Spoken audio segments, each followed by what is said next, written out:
It was April of 2013, my first year ever going to that massive desert music festival out in Southern California. I was 24 at the time, and I'd been using psychedelics for years, mostly LSD, some mushrooms here and there, but acid was my go-to.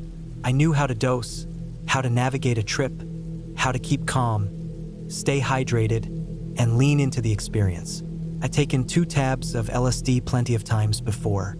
It was never an overwhelming dose for me, not normally, but this was my first time taking it in a place like that. The festival campsite was a little chaotic when we first arrived, but by the time the sun was starting to get low, we had everything set up. Easy up, tarp floor, a small tent, and a mesh mosquito dome. We were packed in tight with other groups, rows of people just crammed into lanes with cars and gear. The dust got into everything, and the wind would kick up out of nowhere. It was hot in the day and dropped off fast at night. I hadn't factored in the intensity of the place when I dropped those 2 hits of acid that afternoon. I remember laying back on a folding chair under our tarp, letting the tabs dissolve under my tongue, trying to settle into it. There was excitement in the air. The bass from distant sound checks, voices everywhere. The smell of sunscreen, weed, food trucks, beer. I wasn't nervous. I'd done this plenty of times. But there was this kind of crackling energy buzzing under the surface that didn't feel familiar. Still, I let it come on, and we got ourselves ready to head in for the evening. The group plan was pretty set. Capital Cities at the Mojave tent, MGMT on the outdoor stage. Then we'd drift to Sahara for Fatboy Slim, Empire of the Sun, and finish with Skrillex. We were prepared for the long-haul packs loaded with water, sunscreen, protein bars, some electrolyte packets. But as we approached the main festival entrance, I could already feel the trip starting to take hold. The sun was still up but getting low in the sky, that golden hour kind of glow stretching shadows across the dry grass fields. I could feel this vibration in my chest, not from the music, but from inside. That familiar tightness when things begin to ramp up. The tabs were kicking in faster than expected. Not overwhelming yet, but sharp and accelerating. I didn't say anything, just kept walking. We passed a vendor and dropped about $30 on bottled water to avoid waiting in the long refill lines. We caught most of Capital Cities. The crowd was thick but manageable, and when Safe and Sound hit, the energy exploded. That moment was genuinely beautiful.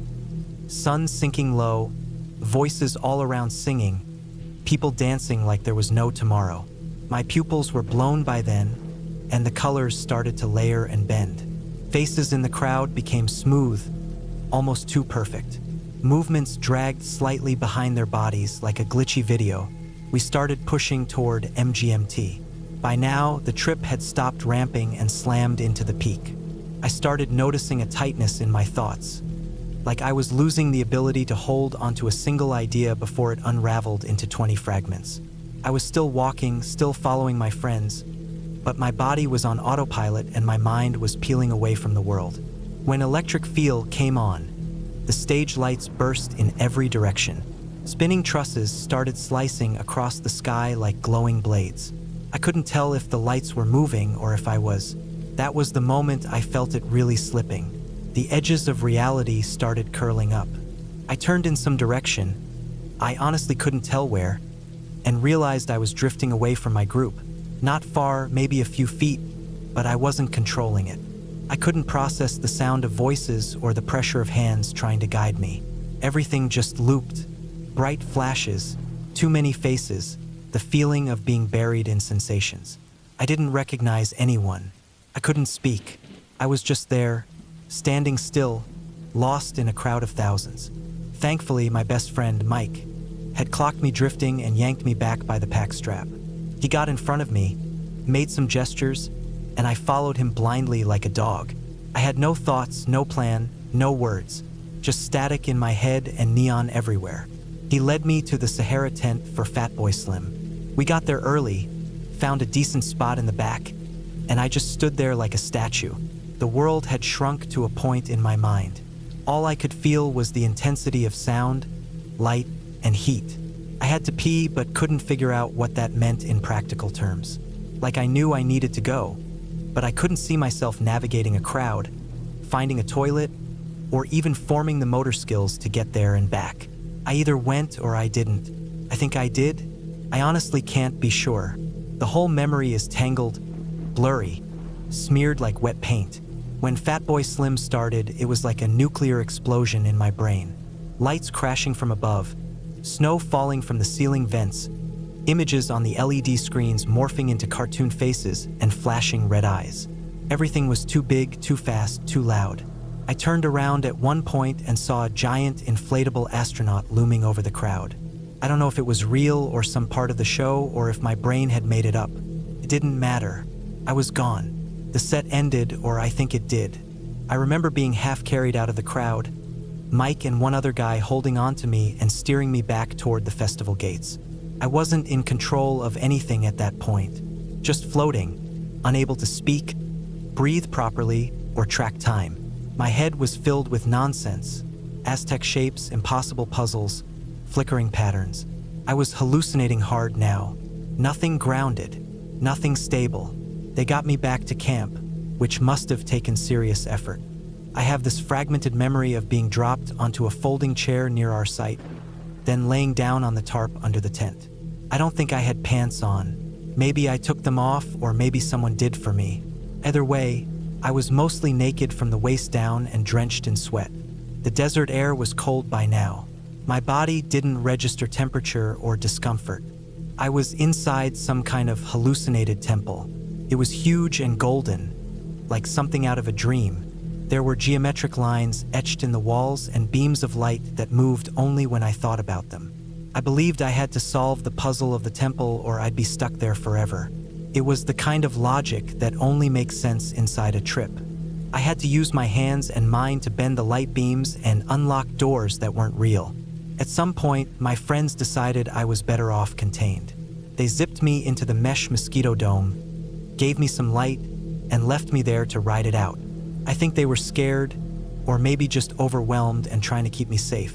I was harmless, barely human at that point, but I know it looked bad. I must have looked out of my mind.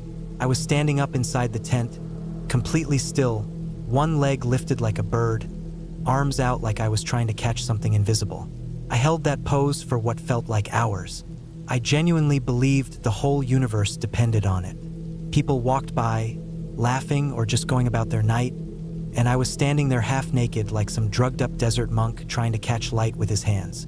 If anyone from the path looked over, they definitely saw more of me than they wanted to.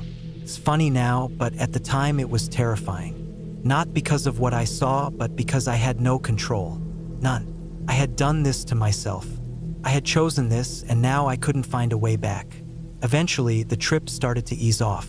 I remember lying on my back inside the tent, staring up at the thin mesh as the stars slowly came into focus. My limbs were heavy. My mouth was dry. My brain was still fogged and flickering, but the terror had receded. I didn't feel okay, not yet, but I felt human again. I crawled out, pulled on my pants, found my pack, and drank nearly a full bottle of water. I sat on a camp chair in the cold with a blanket around my shoulders and didn't move. My friends were nearby, watching me. They looked exhausted but relieved. I could tell they'd been seriously worried. I didn't know how to explain what I'd seen. I didn't even want to. The guilt came next, the kind that hits after a bad trip, that sense that you crossed a line, scared your friends, lost the trust of your own body. But nobody yelled. Nobody mocked me. They just let me be. The next morning was rough. My muscles ached. I was sunburned, dehydrated, and emotionally empty. But I was back in reality. The air smelled like dust and campfire. I saw the path where I'd probably exposed myself to half the festival. I laughed about it with the others later, once the shame dulled a bit. That experience changed how I approach psychedelics in crowded places. I never took that much again at a festival. I started wearing 2 belts on trips after that, just in case. It became an inside joke in the group, the one-legged prophet of Lot 806. But the fear was real.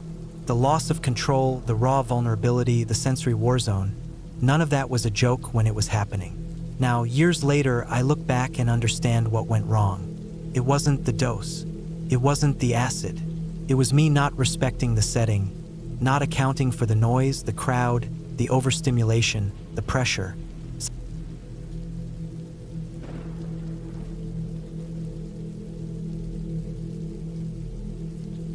Camping on W2 in 2016 is something I don't think I'll ever be able to forget, no matter how many years pass.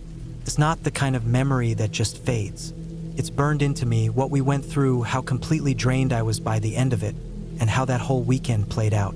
I haven't camped since. Haven't even thought seriously about it. Just the idea of it makes my chest tighten. It started out like any other big trip with friends. We'd been planning it for months, figuring out who was bringing what, how we'd pack the cars, where we'd meet. The event was held just outside of Laketon, about 4 hours from where I lived, and it was the second weekend of a huge music festival. We'd camp on site for the whole thing. That was the plan anyway. I'd gone the year before, but that one had been easy. This one was chaos from the start. We'd heard some talk online about the weather, crazy windstorms sweeping through the area, but it didn't really hit me until the Tuesday before we were supposed to leave. News started spreading fast. Campgrounds were closed. Not just restricted, fully closed. People were saying they might not even open on Thursday, which is when we'd planned to get in and claim a good spot.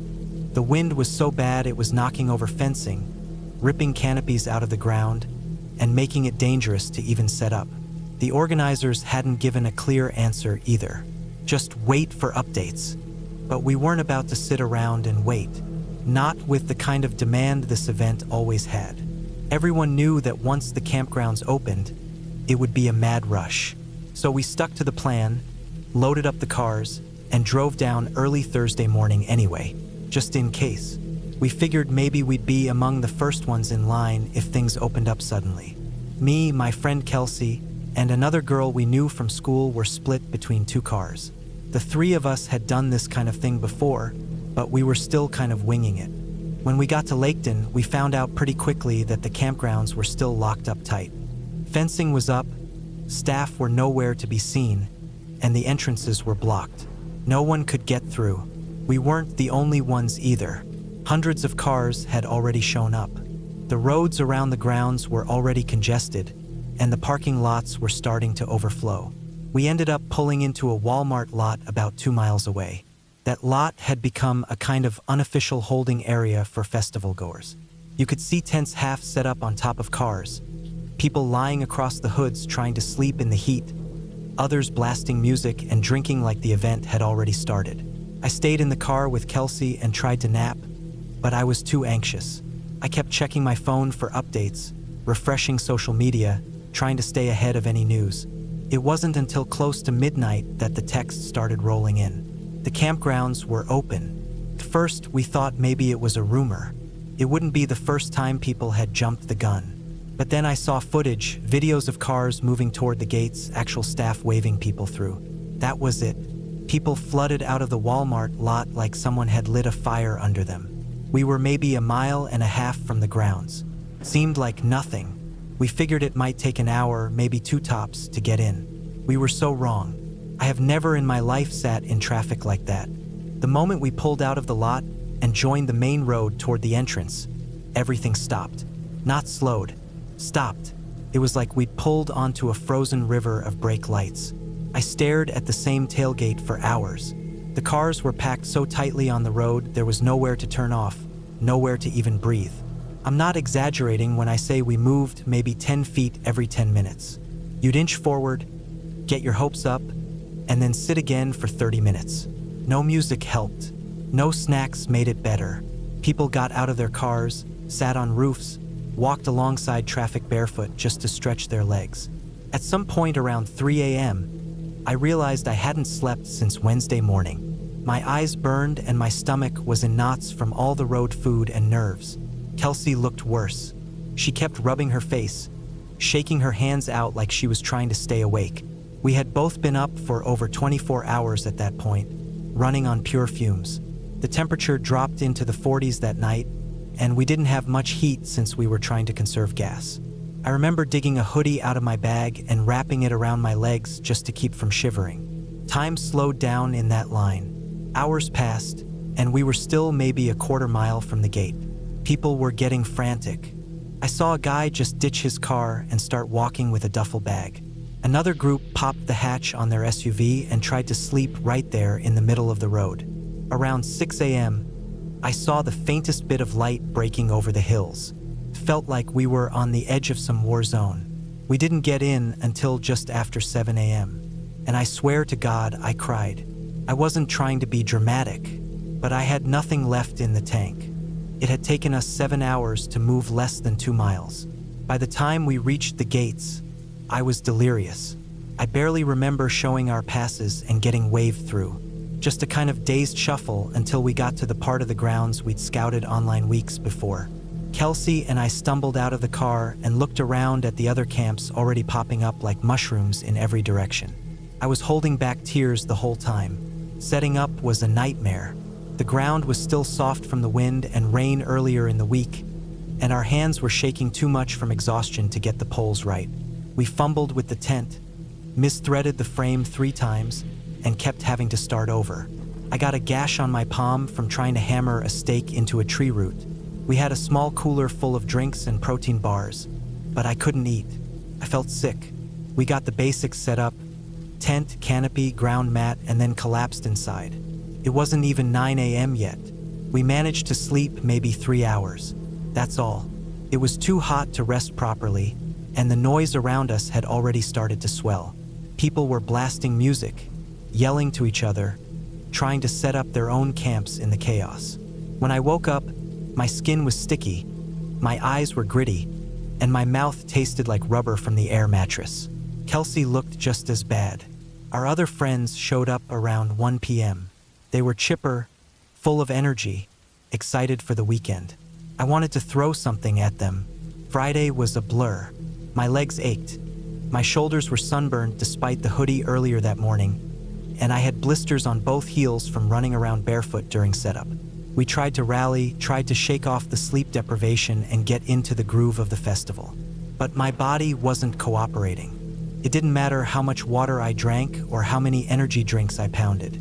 I felt like I was walking underwater. When the headliner set rolled around that night, I'd already hit the wall. But I refused to miss it.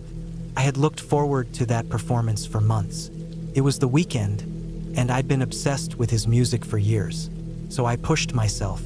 I kept standing, kept shifting from foot to foot, even though my knees were about to give out. I made it through the first 2 songs. Then he slowed things down. A ballad, one of his older ones. Something that should have made the crowd sway, sing along, maybe even cry a little. Instead, I blacked out for a second. My body just gave up. I must have fallen asleep standing, because the next thing I remember was the explosive heat and flash of flames when he started performing The Hills. It woke me up like someone had hit me with a defibrillator. My heart raced, my ears were ringing, and I stumbled back into someone behind me. I caught myself before I hit the ground. That happened 3 more times. Every slow song put me to sleep.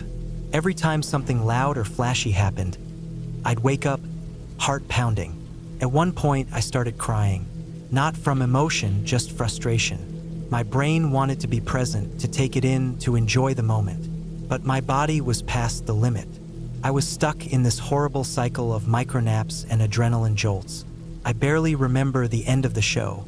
I just remember walking back through the dark toward our camp, the sounds of laughter and music around me feeling like noise from another planet. We didn't stay for the whole weekend. I told the group I needed to leave Sunday morning, but really I knew on Saturday that I was done. The moment I woke up that day, I had a pounding migraine, and I could barely get up. I didn't want to ruin it for everyone else, so I played it off like I just had something to get back to. Kelsey left with me. She didn't say anything, but I knew she felt the same. That drive home was dead silent. I think we were both just trying not to fall asleep at the wheel. Since then, I haven't camped. Not for a festival, not for a weekend getaway, not for anything. That trip destroyed it for me. It's not just the sleep deprivation or the awful traffic or the ruined performance. It's the way it all came together, like a slow burn nightmare that you can't wake up from, no matter how hard you try. I've gone to events since, but I book hotels. I don't risk it anymore. It's hard to explain to someone who wasn't there just how rough it really was. But every time I hear The Weeknd now, especially The Hills, I feel it all over again. The pounding in my chest, the heat from the flames, the dead weight in my legs. That whole weekend is etched into me, clear as day. Some people laugh when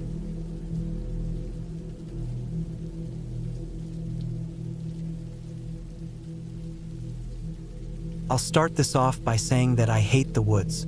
Camping, not my thing. I'm a pretty big guy, around 6 feet 2 inches, and a solid 195 pounds, maybe 200 on a good day. But no matter how much I try to convince myself otherwise, there's something about the woods, that backcountry environment, that just doesn't sit right with me. It's like a primal feeling that I can't quite shake, no matter how much I try to push it to the back of my mind. Growing up, I wasn't exactly the type to go on nature walks or hiking trips. I was used to being in more urban areas, mostly city life. I'm from a rural neighborhood on the outskirts of a larger town. But still, the sounds of gunshots in the distance and the eerie quiet of late-night streets weren't the same as the thick silence that falls over a forest. The woods, the deep woods, especially places with no other campers for miles, were a whole different beast. I've always had an extra layer of paranoia. Since I was a kid, something about being outside, in places like this, would have my senses on edge. I've learned to trust my instincts, no matter how irrational they might seem at the time. I couldn't always explain it, but I could feel when something wasn't right. The year was 2019, and it was just before my 20th birthday. I was hanging out with a group of my friends, and one of them, D, let's just call him D, had this idea to go camping in a secluded spot deep in the woods. D and his fiancée, Mo, were both raised in the backwoods. I've known D since high school, and Mo too. The others were a mix of high school friends and a few from around the neighborhood, all of us still pretty close, despite the years that had passed since graduation. I didn't have much to say when D suggested the trip. Sure, it was a chance to hang out with friends, but when they said the place was a few miles deep into the woods, I couldn't shake the feeling of unease. The others were all for it, though, so I didn't make a big deal about it. Maybe I was just being paranoid, but the woods had a way of amplifying that feeling. We got to the site around late afternoon. The sun was still up, but it was getting lower, casting long shadows across the dense forest. The place we'd picked was off the beaten path, about half a mile into the woods from the nearest road, tucked in a wide open area. It was a perfect spot, secluded, quiet, with a wide flat clearing. The ground was soft with grass, and there were a few trees scattered around, but nothing too thick to block our view. The diameter of the clearing was about 200 feet, just big enough for a large campfire and plenty of space for tents. From the moment we got there, something felt off. My senses immediately went into high alert. It's hard to explain, but I could feel the weight of the forest around us. The trees seemed too tall, the shadows too deep, and every crackling leaf underfoot felt louder than usual. I tried to shake it off, telling myself that it was just the anxiety of being in the woods, far from home, in an area I wasn't familiar with. The rest of the group seemed at ease, though. D and his godbrother, who we'll just call G, were practically in their element. They grew up in the woods, knew it like the back of their hands, and made it look like a walk in the park. Mo, D's fiancée, and the rest of the girls were just enjoying the vibe, setting up camp, talking, laughing, and roasting marshmallows. As for me, I was a little too tense, checking the area every couple of minutes, glancing into the darkening forest just beyond the firelight. Later that evening, around dusk, D, G, and I decided to take a walk deeper into the woods. It wasn't a hike, really, just a stroll through the trees to kill time. The rest of the group stayed behind to relax by the fire. We wandered off, talking and joking like we always did. But even though I tried to keep up with the conversation, something about the place just made my skin crawl. Every rustling noise, every crack in the trees, seemed louder than it should have been. The farther we walked, the more I felt like something was watching me, stalking us. It was a feeling I couldn't shake, no matter how much I tried to brush it off. I kept my mouth shut, but I couldn't help scanning the woods, checking behind us, listening for any sign of movement. D and G, though, they were relaxed, talking about old times, making jokes and laughing. They didn't notice, or maybe they didn't feel the same thing I did. We walked for what felt like an hour, though it was probably only about 20 minutes. At least that's what I told myself. But the deeper we went, the more uncomfortable I felt. There were no sounds except for our footsteps crunching on the dry leaves beneath us. No animals moving about, no birds calling. Just silence. That kind of silence that makes you feel like you're the only living things in the whole damn forest. Finally, we turned back and made our way back to camp. When we got there, the others were gathered around the fire, eating and chatting. Everything seemed normal, too normal, but I still couldn't shake that feeling of being watched. I took a seat by the fire, trying to calm my nerves. Then I saw it. I wasn't sure if I saw it at first. I wasn't sure if it was a trick of the light or if my eyes were playing games with me. But I swear, for a split second, I saw something large, no, huge, standing just outside the light of the fire. It was about 100 to 120 feet away, just on the edge of the clearing, barely visible through the shadows. My heart skipped a beat. At first, I thought it was just a trick of my glasses, but when I looked again, there it was, a massive silhouette towering above the trees. It was about 9 or 10 feet tall, broad-shouldered, with a bulky build like some kind of giant. It looked like a human figure, but it wasn't. It was too big, too strange. It was like a shadow, but the shape was too solid. The outline was massive, bigger than any person I'd ever seen. I could barely make out any detail, but I could tell it was standing still, watching us. I blinked. I rubbed my eyes. But when I looked back, it was gone. I didn't say anything to anyone. Couldn't. My stomach was in knots. Part of me wanted to shout out, warn them, but I didn't. I didn't know what I had seen, or if I had even seen it at all. Maybe it was just a trick of the mind, the paranoia creeping in. The rest of the night passed uneventfully. My senses were on overdrive, but I didn't say anything. I kept my Glock close by, along with my AR and my Bowie knife just in case. But nothing happened. The fire crackled, the others talked, and we ate. But I stayed alert, scanning the woods every few seconds, convinced something was out there, watching us. When the night ended and we went to sleep, I couldn't shake the feeling of unease. My mind kept going over what I saw, what I thought I saw, and I couldn't settle down. I didn't tell anyone about it. Not that night, not the next day. But every time Dee mentioned going camping after that trip, I'd freeze. I'd make up some excuse, tell him I was busy, or that I wasn't feeling well. Anything to get out of it. Even now, thinking back on it, I don't know what it was that I saw in those woods. Was it a person? A bear? I don't know. But something about the way it moved or didn't move made my blood run cold. The more I think about it, the more I believe that whatever it wasn't something I wanted to meet again. And I still won't go back into the woods.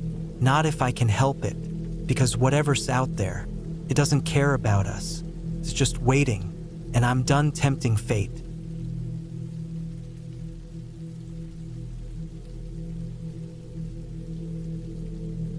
It all started on a hot summer weekend in the small town of Belmont. The sun hung lazily in the sky, casting a golden hue over everything. I had just turned 26, and after a few weeks of grinding at work, I was more than ready to let loose. My group of friends and I had rented a cozy little Airbnb on the outskirts of town, a short drive from the annual Belmont Summer Festival. I had heard about it for years, but I had never been able to make it. This time, though, I was going all in. The plan? To spend the entire weekend partying, exploring the festival, and just having a good time with friends. Little did I know my idea of good time was about to spiral into something I would regret for a while.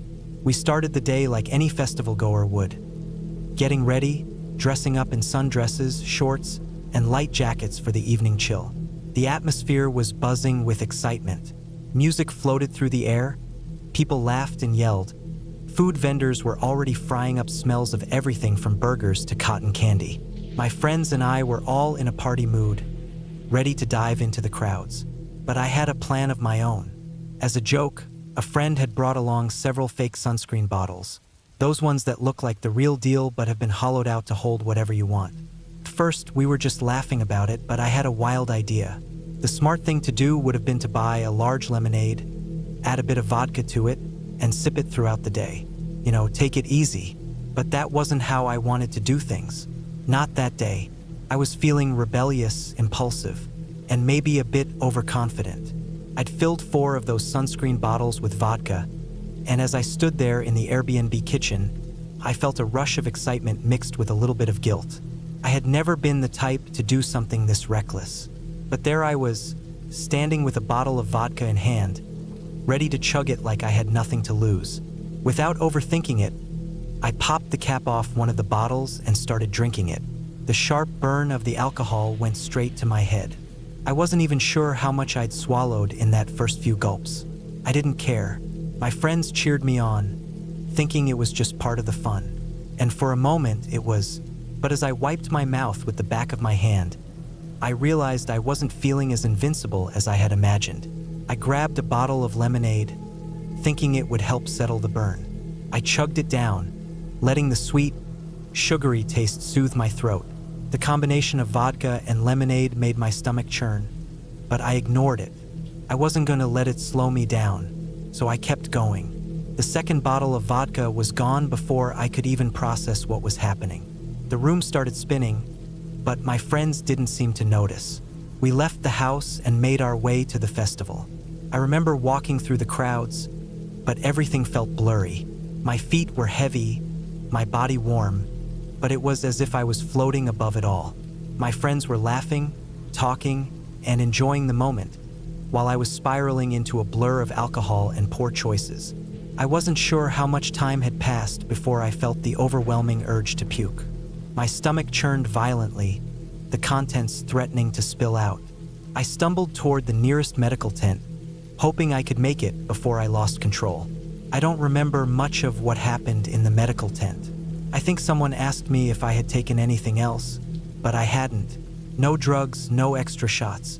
Just too much vodka too quickly. The nurse was probably asking me questions to figure out how bad things were, but I couldn't focus. My head was pounding, my vision blurry, and I could barely keep my eyes open. All I could do was lay there, my body shaking with the aftereffects of the alcohol. Eventually, the nurse must have decided I wasn't in immediate danger because she told me to just rest. She suggested I go back to the Airbnb and sleep it off. I think I agreed, though I don't remember saying anything at all. The next thing I knew, it was dark. I opened my eyes and blinked at the fluorescent lights above me. My mind was foggy, and my body felt like lead. It was already 8 p.m., and I had missed 7 hours of the festival. My friends were probably having the time of their lives, and here I was, trying to piece together what happened. The nurse helped me to my feet, and after checking in one last time, she told me to Uber back to the Airbnb and call it a night. I nodded, my stomach still queasy, but I knew there was no point in trying to go back out. I needed rest. The line for the Uber was surprisingly short. The ride was quiet, the streets of Belmont now bathed in the soft glow of streetlights. The driver was kind enough to let me pick up food on the way, something I didn't even realize I needed until I saw the fast food joint across the street. I ordered a burger and fries, the grease almost immediately making my stomach feel better. When I finally arrived back at the Airbnb, I didn't even make it past the door. I stumbled in, grabbed my food, and made my way to the couch. I inhaled the food, too tired to really care about how I felt. I barely remember finishing the meal before I passed out right there on the couch, still in my festival clothes, shoes kicked off, and hair a tangled mess. I didn't wake up until the next morning. The sunlight streaming through the windows felt like it was poking at my brain, but I forced myself to sit up. My mouth was dry, my head was pounding, and I felt like I'd been hit by a truck. I checked my phone. Missed calls, texts asking where I had gone. I hadn't even thought to text them the night before. I was too far gone. But as the morning light flooded the room, I felt strangely relieved. Despite how badly I'd messed up, I had made it through the night. No one had gotten hurt. I hadn't done anything stupid that I couldn't recover from. I had a whole day ahead of me to make up for my wild mistakes. When my friends returned from the festival later that afternoon, they were all smiles, telling me about the things I'd missed. Fun moments, performances, and just general craziness. I listened quietly, nodding along. They didn't know how bad I had felt the night before, how close I had come to letting my reckless actions spiral into something much worse. But that was in the past now. I knew that I had learned something from it. Maybe I wouldn't let myself get to that point again. Maybe next time I would be smarter about it. I'd have fun, but I wouldn't let it control me. The rest of the day was spent relaxing at the Airbnb, recovering, and talking about everything from our favorite moments at the festival to the strange things that happened overnight. The vibe was much more mellow now. The excitement of the festival had faded, but there was still a lingering sense of contentment. I had learned my lesson, but I didn't let it ruin the trip. After all, this was my weekend to make memories, and I wasn't going to let one mistake define it. The night ended peacefully. No wild stories, no more vodka-filled sunscreen bottles, just good friends and a well-earned sense of calm. As I lay in bed that night, I closed my eyes with a sigh. I had stumbled through a rough patch, but I had made it out okay. And in the end, that was what mattered most.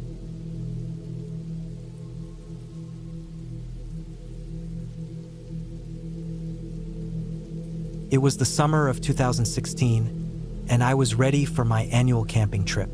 Each year, I tried to take some time off to get away from the usual grind, even if it was just a few days in the woods. This year, I was headed to a festival with some friends at a small campground that had become a bit of a regular spot. It was far enough away from the city that you could still get that peaceful, off-the-grid vibe, but close enough that we didn't have to drive for hours to get there. I had packed the car with all the usual camping gear: tent, sleeping bag, cooking supplies, and plenty of food to last the weekend. I made sure to bring extra, mostly because I tend to over-prepare, but also because I knew we'd likely meet some other campers along the way, and I liked being the guy with extra snacks or a drink to offer. When we arrived at the site, I was relieved to see we weren't the only ones setting up. A group of guys had already arrived and pitched a tent nearby. They were loud, but not obnoxious. Yet, something about their vibe gave me the feeling that they were going to be trouble. The whole group seemed young, too young. They were all wearing matching Arizona University t-shirts, which I guess should have been a giveaway right there. The frat vibe was strong, and the minute I heard them talking, it was clear that they were not your typical campers. They spent the first few minutes discussing their plans for the festival, but their conversation quickly shifted. I could hear them bragging about their connections and how they were going to get their hands on some good stuff once they got there. They didn't make it subtle at all. It was as if they wanted the whole campsite to know they were the cool guys who could get any drug they wanted. I had to admit they weren't exactly shy. They didn't try to hide anything either. There were open discussions about pills, powders, and powders in the air. One of them started telling a story about a wild night from a party the previous weekend, and I'm pretty sure it wasn't just alcohol they were drinking. The first night was relatively uneventful, but their noise and presence were unavoidable. I couldn't even begin to count the number of times I heard them yelling, laughing, and carrying on, despite the fact that it was well past 2 a.m. When they weren't talking about drugs or their university escapades, they were talking about who they'd pissed off back home or whose party they'd ruined the previous weekend. By the time we were sitting around our campfire on Friday night, I noticed one of the guys stumbling back from the festival grounds, looking like he had already hit the drugs hard. His face was flushed, and he couldn't seem to keep his balance. He was definitely out of it. I decided to be the good camper and offered him some food and water, which he thankfully accepted. He chugged down a bottle of Gatorade, laid down in our extra tent we'd set up for his comfort, and fell asleep before he could even get a word out. The rest of the night was just as you'd expect. More partying, more noise, and a couple of other neighbors giving them the stink eye as they passed by our campsite. Around midnight, I heard one of them mention they were going to go check out some other stages at the festival, like they were trying to come off as experts in the scene. But it was obvious to me that they were just trying to figure out where they could get more of their drugs without being noticed. Saturday was a bit quieter, but the tension was building. The frat bros were still up to their antics, and I could see them making enemies with everyone around them. At one point, they asked if we had any extra food. I had brought a fair amount, so I offered them some of my leftover pasta, which they accepted, though it seemed like they were only interested in getting something for free. I wasn't really sure why I kept helping them out, maybe because I wasn't trying to be that guy who made enemies over nothing. But the more I interacted with them, the more I could see how uncomfortable they were around everyone else. It didn't take long for them to start making enemies. I overheard one of them talking about how someone in their group had totally blown it the night before and pissed off some people from the festival who had been hooking them up. Their conversation was nothing but excuses for their reckless behavior. One guy in particular kept talking about how he didn't care, and the others just laughed it off. That was until they realized that the other campers weren't laughing anymore. By Sunday morning, things had gotten to the point where even the people running the festival had started to notice them. I'm sure they had already been thrown out of a couple of areas for rowdy behavior, but the real issue was their complete disregard for the basic camping etiquette. They weren't just ruining their own weekend, they were ruining it for everyone else too. Sunday afternoon was the worst. They had been talking about leaving early to beat the traffic, but they were still up late partying, doing drugs, and talking loudly about who they'd pissed off during the weekend. At one point, I had to remind one of them, who was high as a kite, to give me back my ease-up canopy before they left. They'd borrowed it the previous day when their tent was getting too much sun. But of course, they were too busy with their antics to care about returning it in any timely manner. Sunday night rolled around and they were still at it. They promised they'd pack up early on Monday, but as expected, they stayed up until nearly dawn. I overheard them talking about which bar they were going to hit up as soon as they got back to Tucson, and I just shook my head. It was all the same. All they cared about was what they could get away with and how little they could put into their weekend. They didn't care about the people around them, didn't care about the campgrounds, and definitely didn't care about being a good neighbor. Monday morning was the worst. Their alarm clock went off at what felt like 5:30 a.m. It rang for a solid half hour before someone from another campsite finally went over to shut it off for them. I hadn't even fully packed up yet, but by the time they finally started getting up, we were almost ready to leave. I couldn't help but laugh at the sight of them, groggy, dazed, and stumbling around as if the last 48 hours hadn't even happened. They had clearly been up all night and weren't going to be packing up anytime soon. I went into their tent to grab my ease-up, and the smell hit me like a brick wall. The air inside was thick, stale, and musky. It was like they'd been living in there with no ventilation at all. I grabbed my canopy, quietly slipped out of their campsite, and went back to my own. By the time we finished packing, they were finally starting to wake up and pack their own stuff. One of them came up to me, squinting in the sunlight, and asked why I'd been so nice to them. He seemed genuinely confused by the question, which only made me shake my head. I told him it was because, despite everything, I wanted to help out and treat others with respect. I told him everyone was there to have a good time, and it's much easier to have fun if you don't act like a jerk.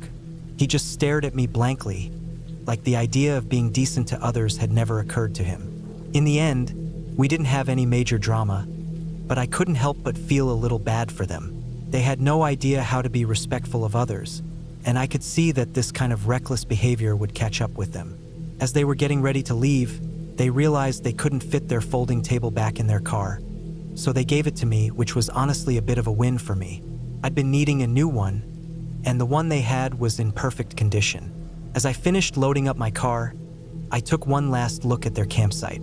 It had been a chaotic, frustrating weekend, but it was also a reminder that you could meet all kinds of people while camping. Not all of them would be your ideal neighbors, but sometimes you just had to roll with it.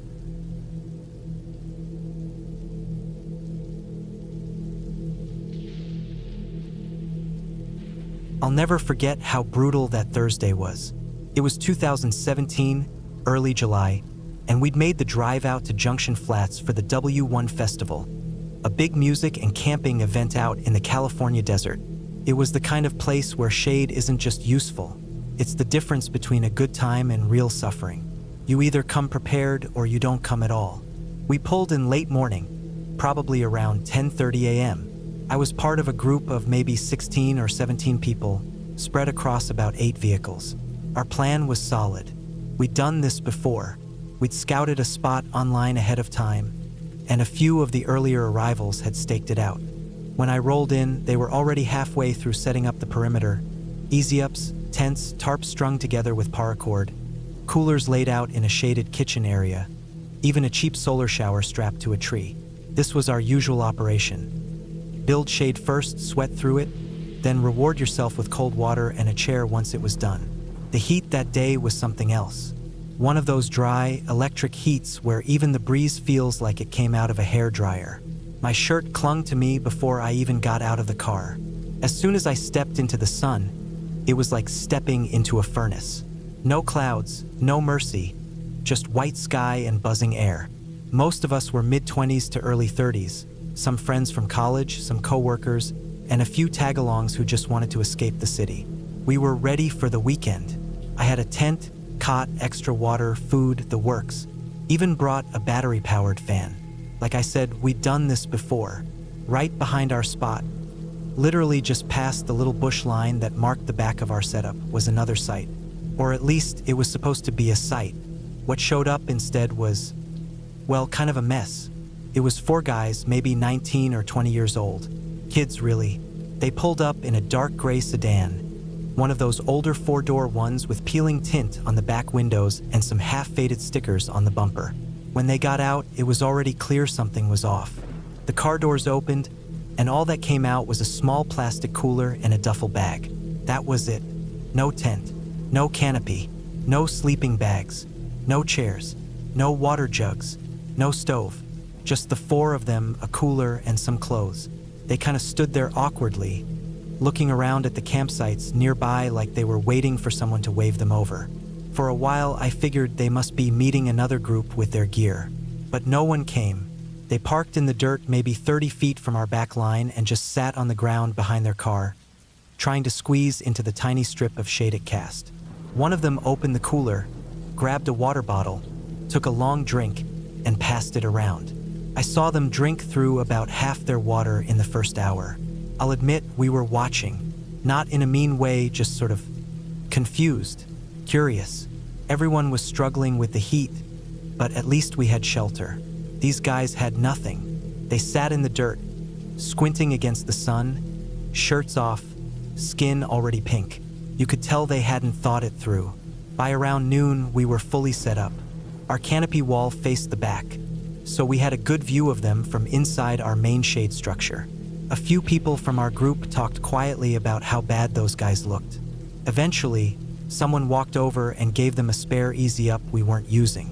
It was old and a little bent, but it worked. They got it set up barely, and all collapsed under it like they just walked through a desert, which I guess they had. For the rest of the afternoon, they barely moved, just laid there on their backs, sweaty and miserable. At some point, someone from our group told them where the nearest Walmart was, about a 25-minute drive down the highway. I didn't go talk to them, but I saw them listening and nodding. By dusk, their car was gone. I figured they'd packed it in and left, but they came back maybe 2 hours later with a bigger cooler, 2 inflatable air mattresses still in the boxes, a few sleeping bags, and a brand new blue Easy Up. Still no tent. They laid the mattresses on top of tarps under the canopies. I guess they planned to sleep open air like that. They didn't bother with chairs or a table or any cooking stuff. They were still clearly underpacked, but at least they had somewhere to lie down. And that was the last I saw much of them. They kept to themselves the next couple days. But things didn't stay quiet. On Friday night, I was one of the last in our group to stay up. Most had gone to see a late showdown by the main stage, but I stayed back to help a friend who had a headache. We were just hanging under the lights of our main shade zone, not talking much, sipping Gatorade and letting the cooler air roll in. Somewhere around 2 a.m., I walked out past the backside of our camp to take a leak behind one of the bushes. As I stepped around the edge, I saw 2 of the guys from the other camp standing near their car. One of them was holding a flashlight and pointing it at the ground. They didn't see me, and I didn't want to startle them, so I just stayed behind the bush. What caught my attention was that they were both barefoot, walking around in a sort of half circle, staring at something in the dirt. The flashlight beam flicked back and forth. At first, I thought they lost something, but the way they were acting, it was weird. The guy with the light wasn't really aiming it close to the ground. It was higher, scanning the brush, and the other guy kept stepping away from the car like he was listening for something. Then they both stopped and turned their heads toward the hills to the east, where the scrub and rocks climbed up toward the ridge. It was pitch black out there. No one camps that far up. Too exposed, too remote. Suddenly, the guy with the flashlight clicked it off, and they crouched behind their car. I stayed frozen behind the bush. There was no sound, no wind, just a kind of pressure in the air. It felt like something was about to happen. I waited there, barely breathing. Then I heard it. Not close, but definitely out there. Somewhere up in the rocks, a short, sharp sound, like a single boot stepping down hard on gravel. One crunch, then silence again. The guys by the car didn't move. I didn't either. Another sound, this time closer. Another footstep, maybe 30 or 40 feet away now, coming from the other side of their sight. Still no flashlight, just darkness. I couldn't see what they were looking at. There were too many shadows and the moon was low, but I knew they were spooked. Eventually, they crept back under their canopies and lay down. They didn't say anything, not that I could hear, and they didn't turn on any lights. I backed away from the bush and went straight back into our camp. Didn't tell anyone. Didn't even tell the guy I was sitting with earlier. Just laid down in my tent and stared at the ceiling for a long time, trying to tell myself it was nothing. Maybe someone wandered off. Maybe they heard a coyote. Maybe. Saturday morning came hot again. Everyone in our group was buzzing about plans, music, drinks. I barely even saw the guys behind us. Their sight looked the same, messy, minimal, but they were sitting out in the sun again, eating chips for breakfast. Later that day, a ranger came through on an ATV, just checking permits. We flagged him down to ask about water refill stations, and I overheard him tell someone else that there had been a theft the night before. Some cooler and bags had been taken from a car near the ridge trail. Not close to us, but not too far either. It got me thinking again about those footsteps in the dark. That night I stayed in my tent, too tired, too wary. Around 1 a.m., I heard a noise. Not close, just movement. Something big shuffling through dry grass. I sat up, pressed my ear to the side of the tent. The noise didn't come toward us. It moved parallel past our back line, probably 50 feet away. Then, clear as day, I heard one of the kids whisper "th" from their sight. Then silence. I didn't sleep much after that. Sunday morning, the guys behind us were packing up. Not just putting things in the car, actually taking down their canopies and loading everything up. This was early, before 8 a.m. Most people were still asleep or just barely stirring. Our group had planned to stay until late afternoon. The four of them moved fast. No talking, just focused on getting out. One guy stuffed his mattress, still half inflated, into the back seat. Another dumped the last of their water on the ground. They drove off just before 9. We never saw them again. The rest of the day passed quietly. Sunday evening was chill, the music winding down, people relaxing. I didn't mention anything until we were all packed and headed out on Monday. On the way home, I told one of my closer friends about the night. I saw them crouching behind the car, listening to something out in the dark. He nodded slowly, then told me something I hadn't heard before. On Saturday night, while most people were at the main stage, one of our other group members had come back early and thought they heard someone moving around in our kitchen zone. When they stepped in with their headlamp, there was no one there, but a bag of snacks was missing. They thought maybe an animal got it. But now, I don't know. I don't know what those four guys were thinking when they came out there so unprepared. I don't know what they saw or heard that night, but they looked scared, and I know fear when I see it. The end of it all was this. We left.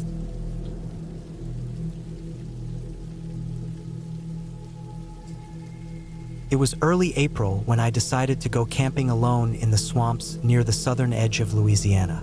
I was 34 at the time, single, and working remotely as a freelance GIS analyst. After a string of heavy deadlines and too many days staring at satellite images on my laptop, I needed to unplug for a bit. No phone, no work, just some time outside in the quiet.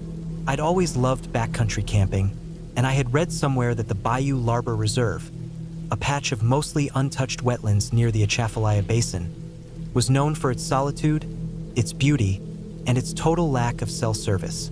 I packed light, my one-person tent, an aluminum frame backpack, a lightweight sleeping bag, iodine tablets for water, and enough dried food for 4 days. I left my truck in a gravel pull-off near a gated dirt road, which used to be the path to an old lumber company that shut down back in the 90s. It was legal to camp there if you were on foot, but barely anyone went that deep anymore. The path had half disappeared into the marsh, and there were no signs or markers after the first mile. The first day felt like exactly what I'd needed. Warm, wet air that smelled like mud and pine needles. Frogs croaking so loud they drowned out my thoughts. Dragonflies zipping around my face like tiny helicopters. The humidity clung to my arms and made every step feel like a workout. But I liked that. I hiked in about 6 miles, setting up camp on a slightly raised patch of solid ground surrounded by cypress trees and tall grass. I had seen one raccoon and a couple of egrets. That was it. No people, no planes, no noise. Perfect. That first night was quiet. Just the normal sounds. Frogs, bugs, some distant splashing. I cooked a little rice and beans over a small stove and crawled into my tent by 9. I slept hard, the kind of sleep you get when your brain finally shuts off from everything modern. The second day, I hiked around the area, made a couple of sketches in my journal, and soaked in the calm. But that second night, something felt off. Not supernatural, not ghostly or anything like that. Just off. It started with this rustling sound, not far from my tent. Around 1 a.m. It wasn't the usual small animal sounds. This was slower. It had weight. I thought maybe it was a feral hog. They're all over Louisiana, and they can get big and dangerous, especially if you startle them. I stayed quiet, hoping it would wander off. After about 10 minutes, it did. But then, about an hour later, I heard something again. Not movement this time, but a noise. A low, wet sort of squeal. Not loud, not close. Just far enough to make me wonder if I'd imagined it. It was high-pitched at first, then dipped into a weird kind of gurgle. I didn't sleep much after that. The next morning, I figured I was being paranoid. Maybe I dreamed the squeal.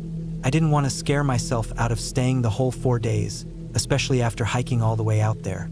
So I boiled some creek water, ate some oatmeal, and decided to go farther south for the day, explore a part of the swamp that looked interesting on the map I'd brought.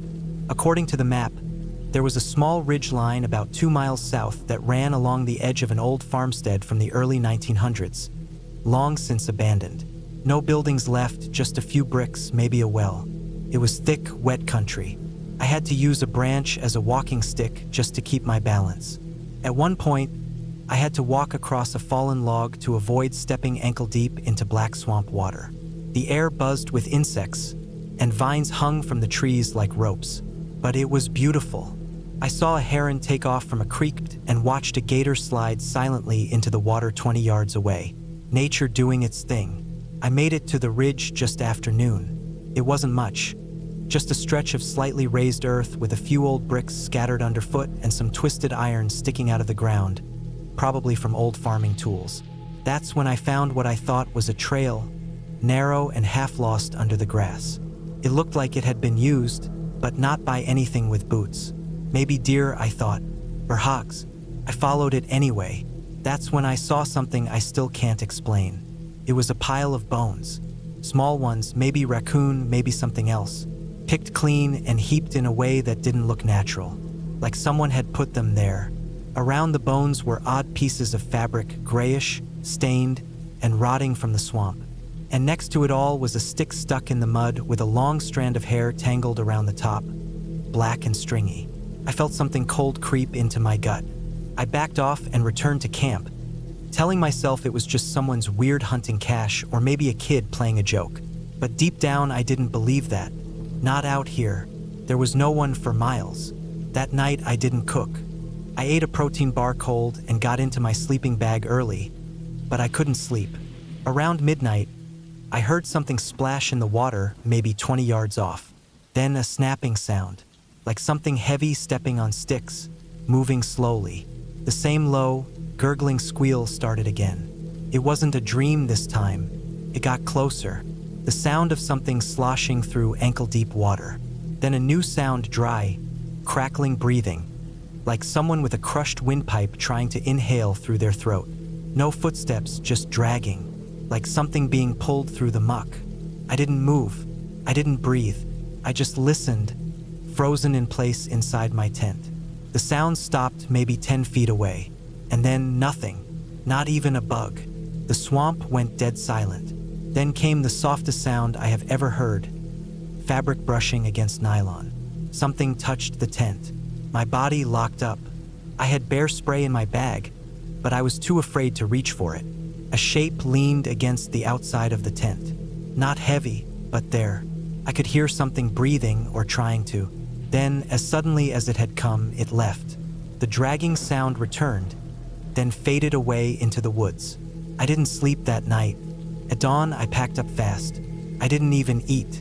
I shoved everything into my pack, skipped folding the tent, and stuffed it in, wet and muddy. I turned on my GPS watch and headed north, planning to cut my trip short and get back to the truck. That's when I saw the footprints. Wide, human-like footprints, but off, like someone with misshapen toes, or maybe only part of a foot, had stomped around the edge of my camp. Deep in the mud, irregular spacing. One print even had what looked like a hoof mark next to it, or maybe a clubbed foot. It was hard to tell in the soft ground, but it wasn't normal, and they weren't mine. I hiked hard, trying to stay calm, but the woods didn't feel calm. The birds were quiet. The frogs weren't croaking. The air felt thicker, heavier. About a mile in, I reached the part of the trail that narrowed into muck. I paused to check my bearings and drink water, and that's when I saw something move in the trees about 30 yards off. A tall, thin figure, just for a second. It was pale and bony, with long black hair hanging straight down. What I didn't see was a neck. The head seemed to just sit on the shoulders, turned slowly and slipped behind a tree. I moved fast after that, pushing harder than I should have. My pack bounced against my spine and I felt myself overheat, but I kept going. Every so often I'd hear something behind me. A splash, a snap, a dry grunt. Once I thought I heard that squeal again. Higher this time, more urgent. I ran for maybe half a mile before stopping. The last 2 miles were a blur. I was soaked in sweat, covered in mud, and bleeding from a thorn I didn't remember stepping through. But I made it to the road. My truck was still there, and I climbed in shaking and filthy. I drove straight out of there, windows down, chest heaving. I told myself I'd imagined most of it, that it was swamp gas, old bones, wild hogs. But some part of me didn't buy it. I did some digging once I got home. Online forums, old news reports. That area had some local stories. Not a lot, but enough to piece something together. They say there used to be a family that lived on a farm deep in those woods. A man, his disabled wife, and their son. The son had some deformities. People who saw him said he walked on a mangled foot, and his head was wide and low, almost like a pig's. They called him the pig-headed foot. Not to his face, I hope. The dad died and the family lost the land. The woman and her son moved into the swamp. Sometimes hikers would see a thin woman with no neck or hear pig squeals. Rarely did anyone see both. And those who did, well, people say those are the ones who didn't make it out. I don't know how they survived out there, or why they're still there. I don't even know if they are still alive. Maybe it's just stories now. But if you're ever hiking near Bayou Larbra, or any part of the deep Louisiana woods, and you hear a weird kind of pig squeal off in the brush, just turn around. Don't go looking. And if you ever see something with no neck or hear something dragging through the mud near your tent, don't wait. Leave. Because if you ever see the pig-headed foot, really see him, you'll know why he's called that. And you won't need anyone to explain it. You'll just know. And you'll hope to God.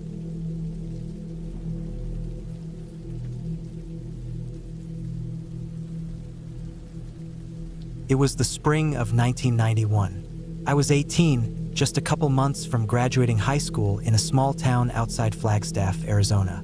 One of those places where people still left their front doors unlocked and the air at night smelled like pine and red clay.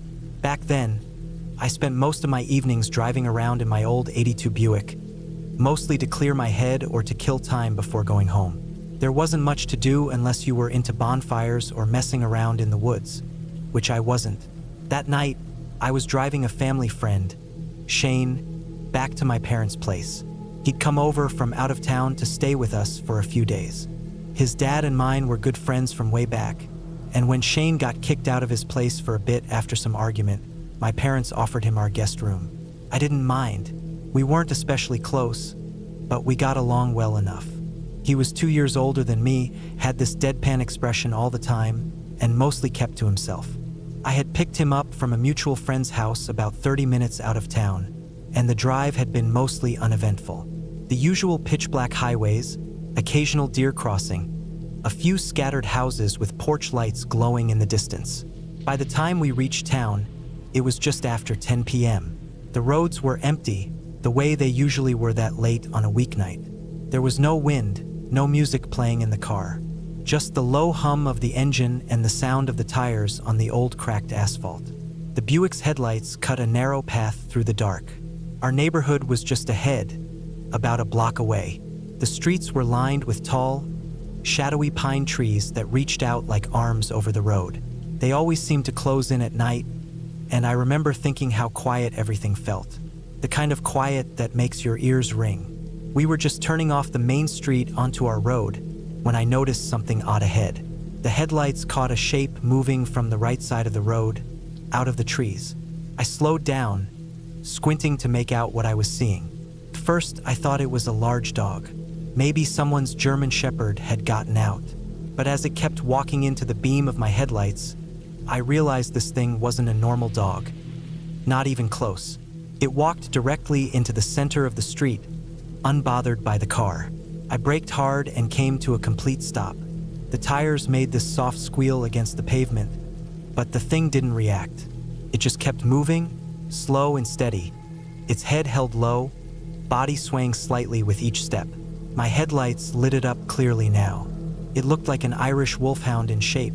Same kind of long legs and wiry frame, but it was much bigger, easily twice the size of any dog I'd ever seen. Not fat or bloated, just long, muscular, thick across the shoulders. The fur was matted in places, patchy almost like it had been through a lot. His gait was slow, confident, deliberate. The strangest part, though, was how calm it was. It didn't glance around nervously or hesitate at all. It just kept walking like it had every right to be there. It wasn't scared of the lights, the sound of the engine, or the two people in the car staring straight at it. And when it turned its head and looked at us, something in my gut shifted. It didn't look straight on like a normal dog would. Instead, it turned slightly, just enough so when I met ours, kind of like how a person looks at someone when they're irritated or fed up. Not hostile, not panicked, just annoyed.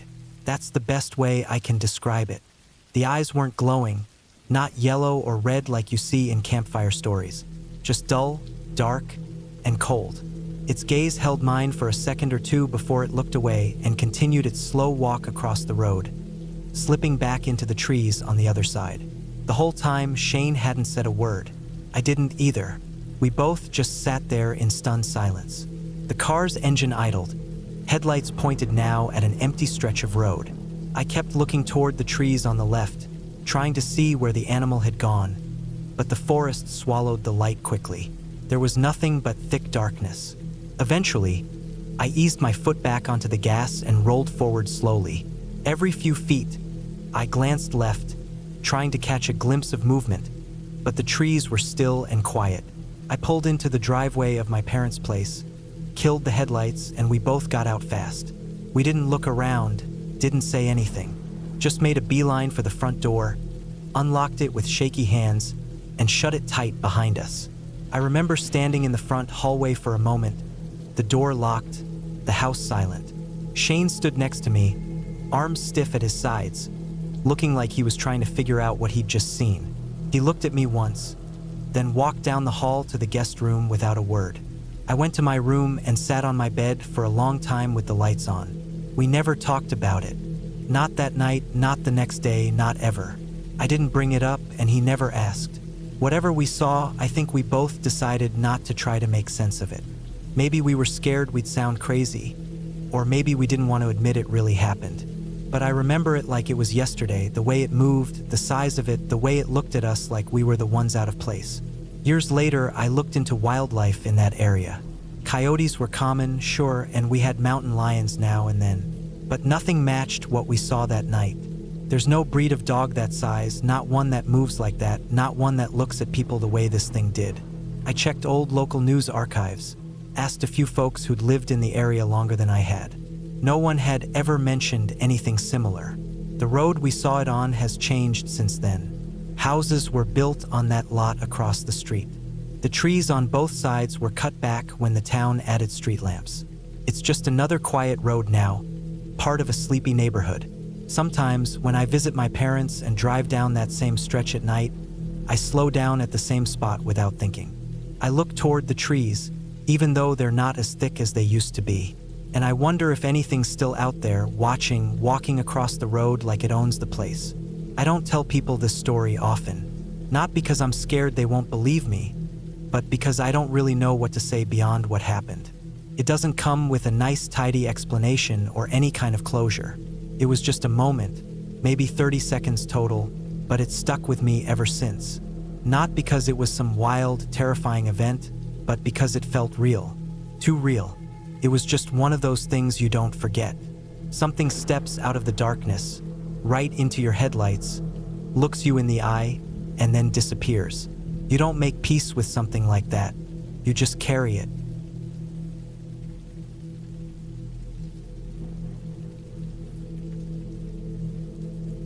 I was 12 the summer my Uncle Joselo had that scare. That year, the whole extended family had come together for a while in a small rural town in central Mexico, though I won't say the name for my family's sake. It was one of those places with unpaved roads, rusted gates, low dry hills in the distance, and nights that went dead silent after sundown. It was the kind of place where everybody knows everyone else, and the older folks always have something strange to say about things they swear happened long ago. A lot of it was superstition and gossip, but sometimes something just sticks in your head. Our house was a small, one-story concrete thing with a tin roof, just like most in the area. We lived next to my grandmother's house. Hers was a little bigger and older, with lime-washed walls and one of those tiled roofs that always looked like it might cave in during a storm. A narrow, dry gorge ran between the two houses, a shallow ditch really, barely a few meters across, mostly filled with rocks, trash, weeds, and sometimes water when it rained. That ditch was our shortcut between houses. You'd climb down into it, hop across a few stones, then scramble up the other side. We did it so often it was just muscle memory. That day started like any other. I remember it was hot, really hot, and everything felt sticky and still. I was lying on the floor inside our living room with a cheap plastic fan blowing warm air in my face. My brothers and cousins were all sitting around bored, and our mom told us that our grandmother had just finished making lunch. So, most of us got up and started heading over there across the gorge, barefoot or in sandals, stepping over dry sticks and hopping across rocks like usual. My Uncle Joselo, who was 16 at the time, said he was too tired and wanted to nap. Nobody thought much of it. He had been helping our Uncle Mayo fix up one of the old sheds that morning, and they'd been under the sun all day. So we left him behind in our house, stretched out on the thin mattress in the back bedroom. When we got to Grandma's, we all gathered around the little table and started eating fresh tortillas, beans, rice, chicken in some spicy green sauce. There was loud talking, someone spilled soda, somebody else complained about how hot it was, all the usual. Then, out of nowhere, the screaming started. It was loud. I mean, really loud. We all stopped eating. Everyone froze like they'd just heard a gunshot. You could hear it echoing across the gorge. It was coming from our house. We all turned our heads at the same time, and I remember this sick feeling hitting my stomach. That kind of dread you get when something's wrong and your body knows it before your brain does. My Uncle Mayo was the oldest and the fastest. He got up first and ran out the door. The rest of us followed behind, barefoot, bowls half finished, napkins still on laps. We bolted out of Grandma's house, crossed the dry ditch like we'd done 100 times, this time tripping and falling over each other. Joselo's screams didn't stop. If anything, they got worse. When Mayo got to the front door of our house, he threw it open. I wasn't far behind. Just as I got there, something flew out. I swear on everything, it looked like a giant bird. Huge, black, heavy wings, loud flapping, claws out, fast. It came out so close to our faces that we all ducked. I felt the air move against my skin as it rushed past. It headed up toward the trees behind the house, vanishing into the sunlight. Inside, Jocelo was on the floor of the back bedroom, curled up in the corner by the mirror, crying and shaking so hard we couldn't get him to respond at first. He was pale, his face soaked in sweat and tears, and he was gripping his shirt like he was trying to pull it off but couldn't. His legs had kicked out so many times that his foot had knocked over the small cabinet beside the bed. We tried to get him up, but he wouldn't move. We had to lift him, carry him out like a sack of flour, back to Grandma's place where it was cooler. I remember my aunt soaking a cloth in water and pressing it to his forehead while my mom tried to ask what happened. He wouldn't talk. Not that day, not the next. He didn't even make eye contact with anyone. It took 3 days before he finally opened up, and even then, it was just a short, simple version of what happened. No drama, no mystery. He said he woke up to complete silence, and when he went looking for our mom, he walked into the bedroom and saw someone in the mirror. Not a ghost, not a shadow, a woman. He said it looked like she was sitting at the edge of the bed, combing her long hair, but only in the mirror. The room itself was empty. He kept looking at the reflection and realized the bed in the mirror had a woman on it, calmly brushing her hair, and the bed in the room did not. He said the longer he looked, the more frozen he felt. He couldn't move. It was like his legs were locked up. But the dread built fast, like a tidal wave in his stomach. That's when he screamed. It was pure terror. No one was playing a joke. No one was in the house. He didn't sleep alone for weeks after that. As for the mirror, nobody ever touched it again. It was an old wooden frame one, the kind that leaned on the wall rather than being nailed in. After what happened, someone took it out behind the house and left it by the trash pile. I don't know if it was broken or just left there to rot. I never saw it again. And the bird, well, everyone had their theories. Some people thought it was an owl. Some thought it was a hawk or maybe a turkey vulture that got trapped in the house and panicked when the door opened. It didn't look like any bird I'd ever seen, and the timing was too weird to ignore. The moment that door opened and the screams were reaching their peak, it flew out like it was escaping something worse inside. I asked my Uncle Jocelo about it again years later, when I was in college and thought I was too smart for these stories. I thought maybe he'd tell me it was just a dream or a trick of the light, but he didn't laugh or shrug it off. He just gave me this tight look and said he didn't like talking about it. That was it. Even now, decades later, whenever I think back on that summer, I can picture the layout of that house exactly. I can feel the heat rising off the floor, smell the dust, hear the buzz of distant flies through the screen door. But most of all, I remember the silence of that afternoon, the unnatural, complete stillness of it, like the whole house had stopped breathing, waiting for someone to notice. After that, we stopped leaving anyone alone in the house if we could help it. Grandma started locking her doors even during the day, and my Uncle Jocelo never napped in that room again. He barely even stepped foot inside. There was no ghost, no shadow person, no woman who floated or whispered or cursed anyone. What happened was real, but I don't pretend to understand it. Sometimes, things happen that your brain can't put in the right box. Maybe it was a sleep paralysis episode with a waking hallucination. Maybe there was a large bird that somehow flew in unnoticed and freaked him out. Maybe he saw someone's reflection he wasn't supposed to. I don't know. All I know is that my uncle didn't make it up. Not him. I've asked my other uncles, the ones who were there that day, and they all tell the same story down to the smallest detail. No one tries to make it sound bigger than it was. They all just get quiet like they're still trying to figure it out. Like they still remember the look on his face when they found him shaking in that room. That old house is still standing, though it's mostly empty now. It still gives me a strange feeling whenever I pass by, even though it's just a concrete box like 100 others in that town. The gorge between the houses is even more overgrown these days, and the trees behind the house have gotten taller. But the bedroom is the same. The mirror is long gone. But I still don't like looking into mirrors when I'm alone. Not for long. You never know what's going to look back.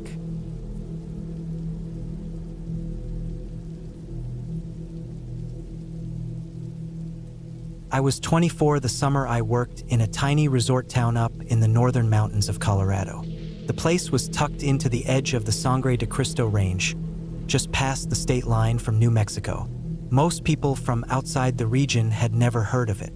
Even the locals just called it Waitop, after one of the old ski runs that had been carved into the mountain during the 60s. The ski resort itself had seen better days, and the town around it was nothing more than a general store, a gas station, and a few hundred permanent residents who ran cattle and horses year-round.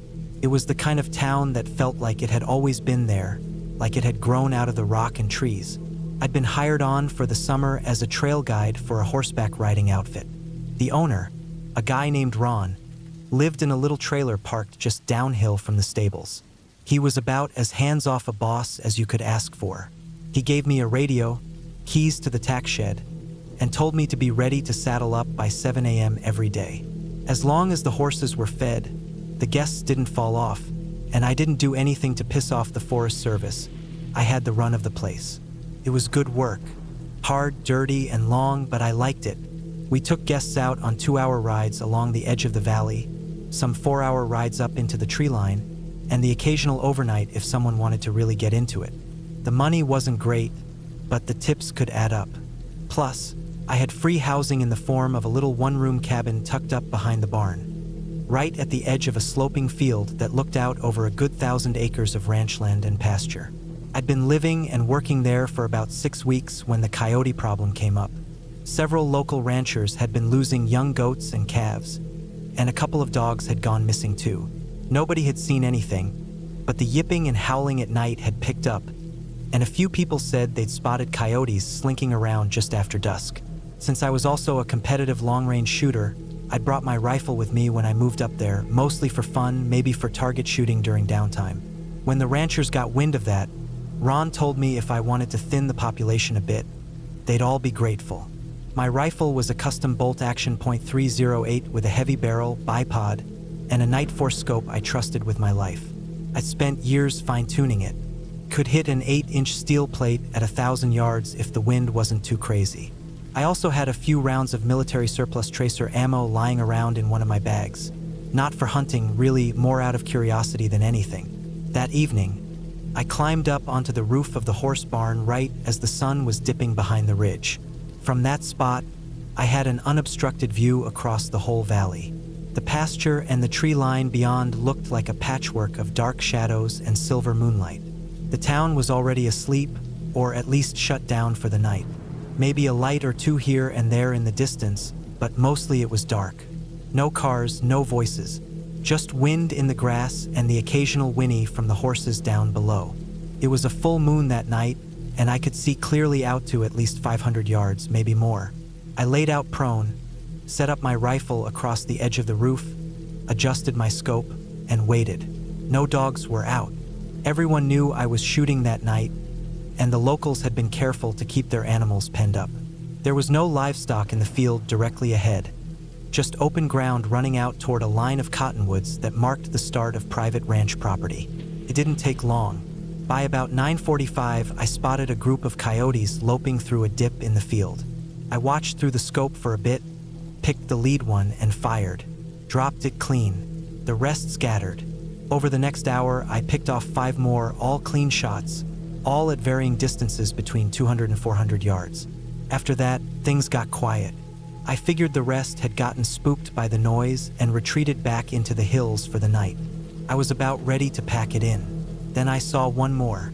It came trotting out from the brush line at the far edge of the field, just below a knoll where the grass grew longer and the ground dipped slightly. It moved slow, not cautious, not scared, just at a steady, loping pace. Head low, tail down. Its coat looked dull, almost gray in the moonlight, and it moved differently than the others. Not lazy, but like it had all the time in the world.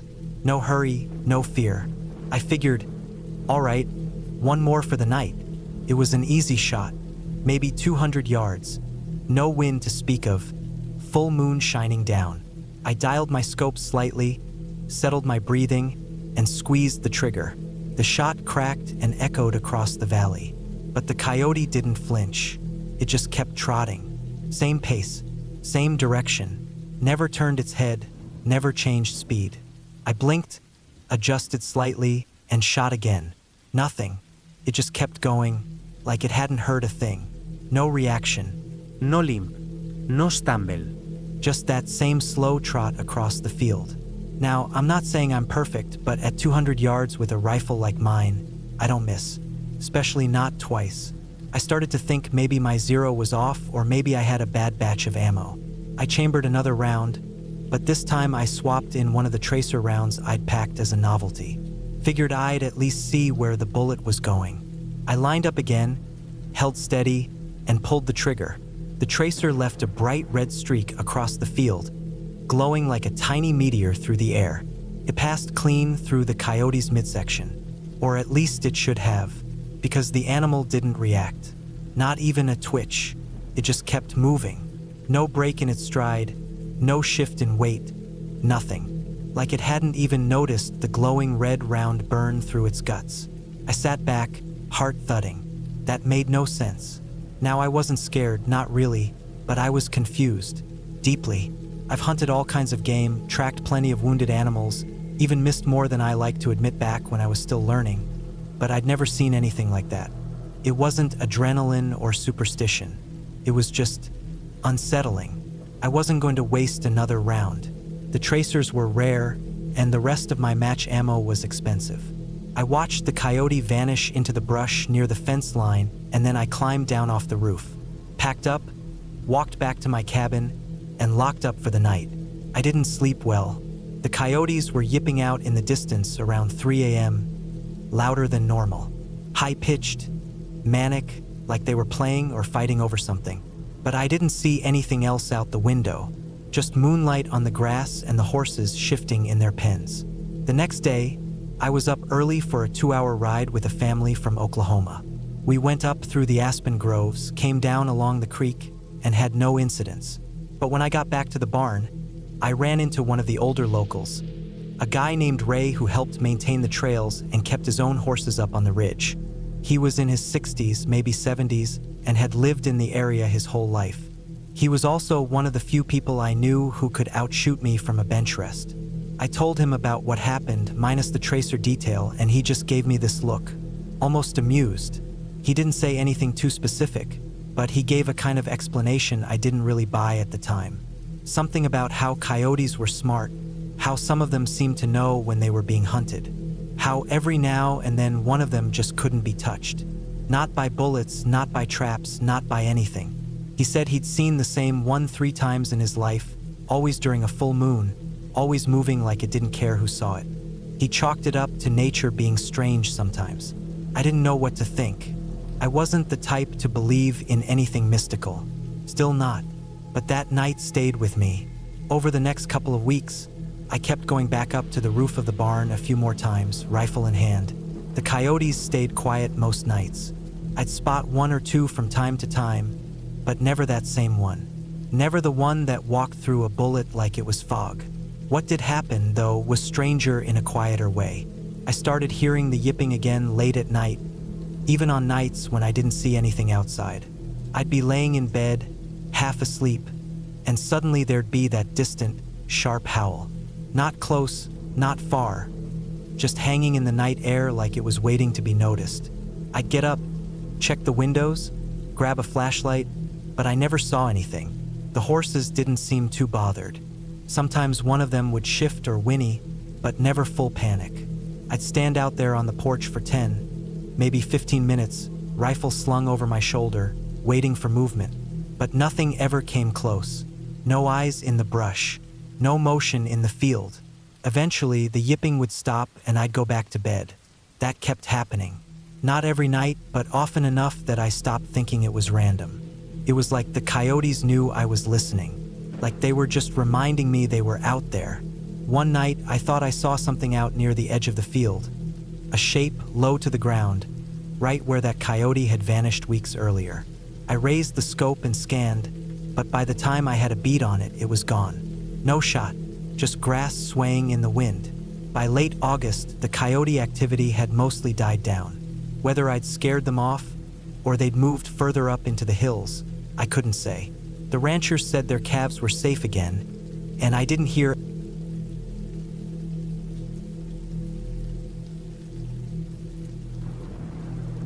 It was the summer of 2003, and I was 15. My parents had been planning their anniversary trip for months. A long weekend away from the noise of suburban Pennsylvania, somewhere out in the Berkshires. Just the two of them. They left on a Friday morning sometime around 6. I was the oldest of 3, so I'd been tasked with watching over my younger brother, Colin, who was 12, and our little sister, Molly, who had just turned 9. We didn't need a babysitter anymore, according to my mom. I had proven myself responsible enough in the past, getting everyone up on time for school if she had a work shift, heating up dinners, calling when anything felt off.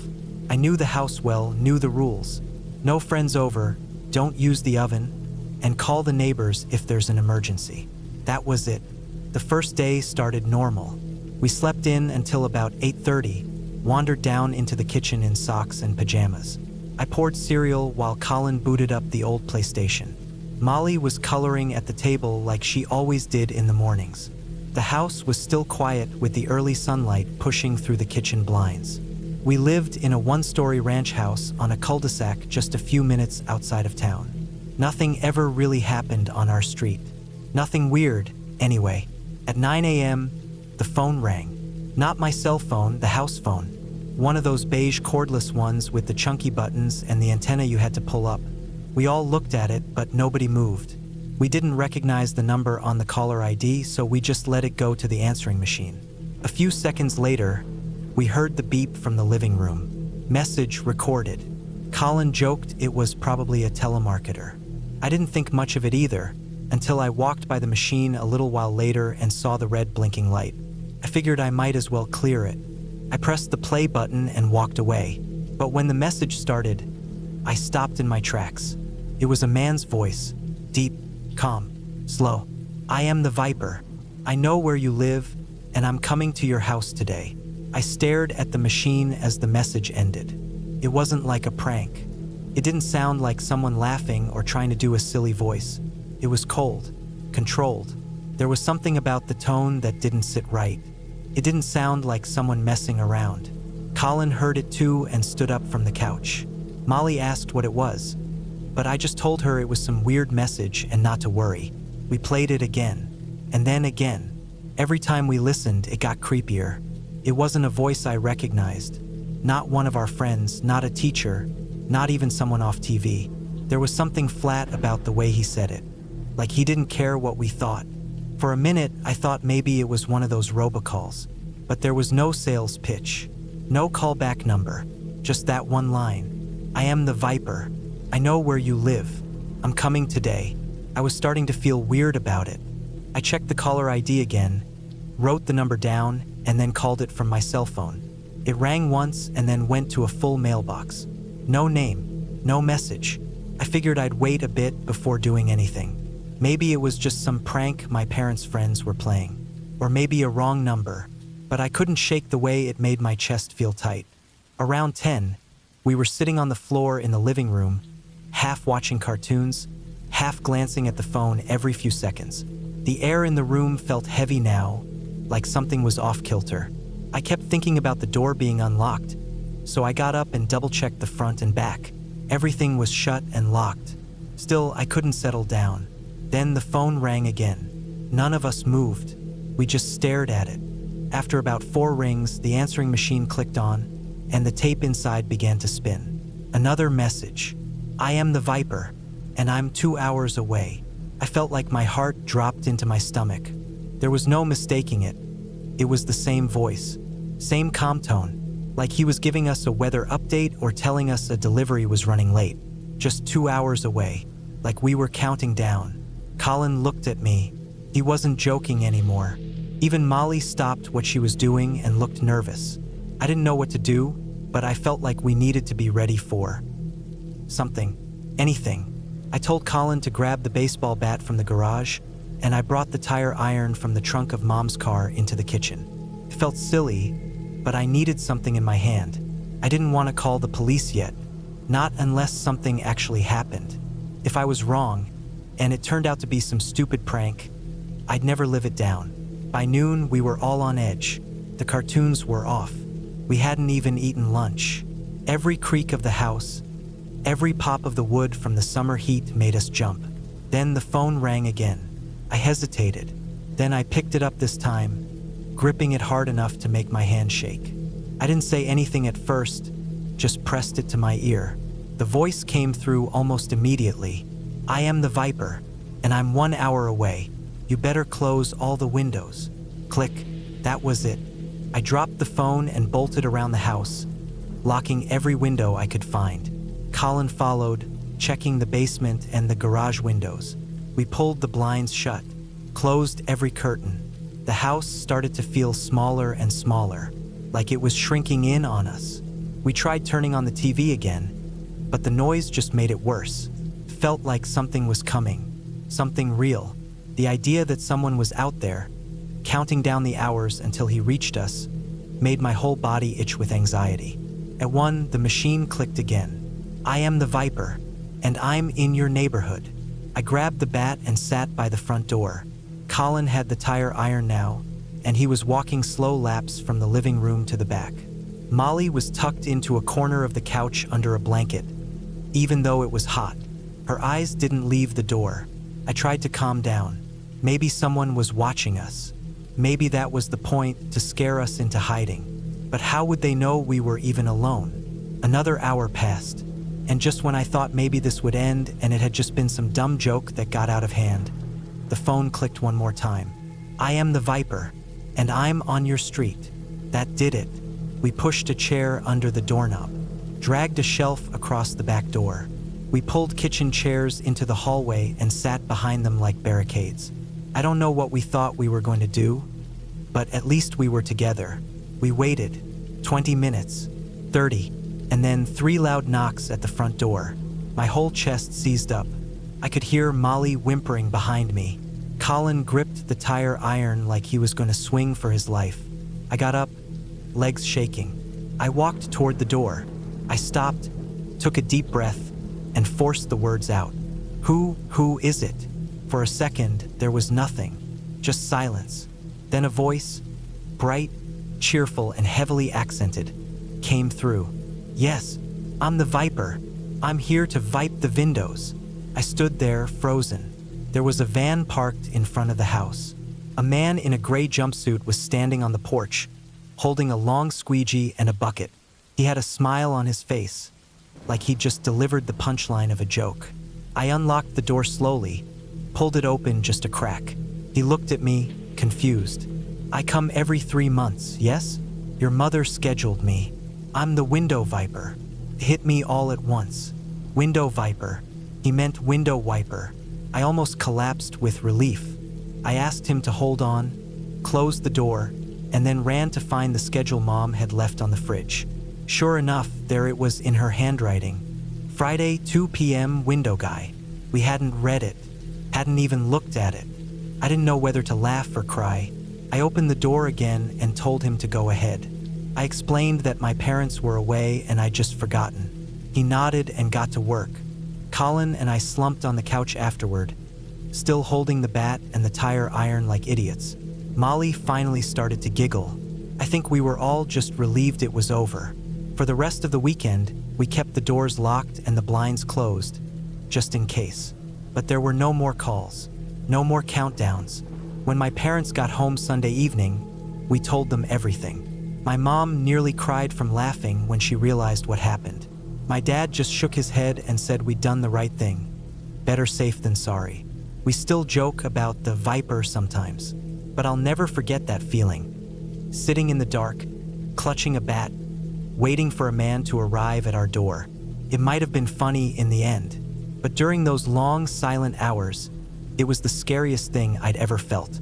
And yeah, now I always read the notes on the fridge.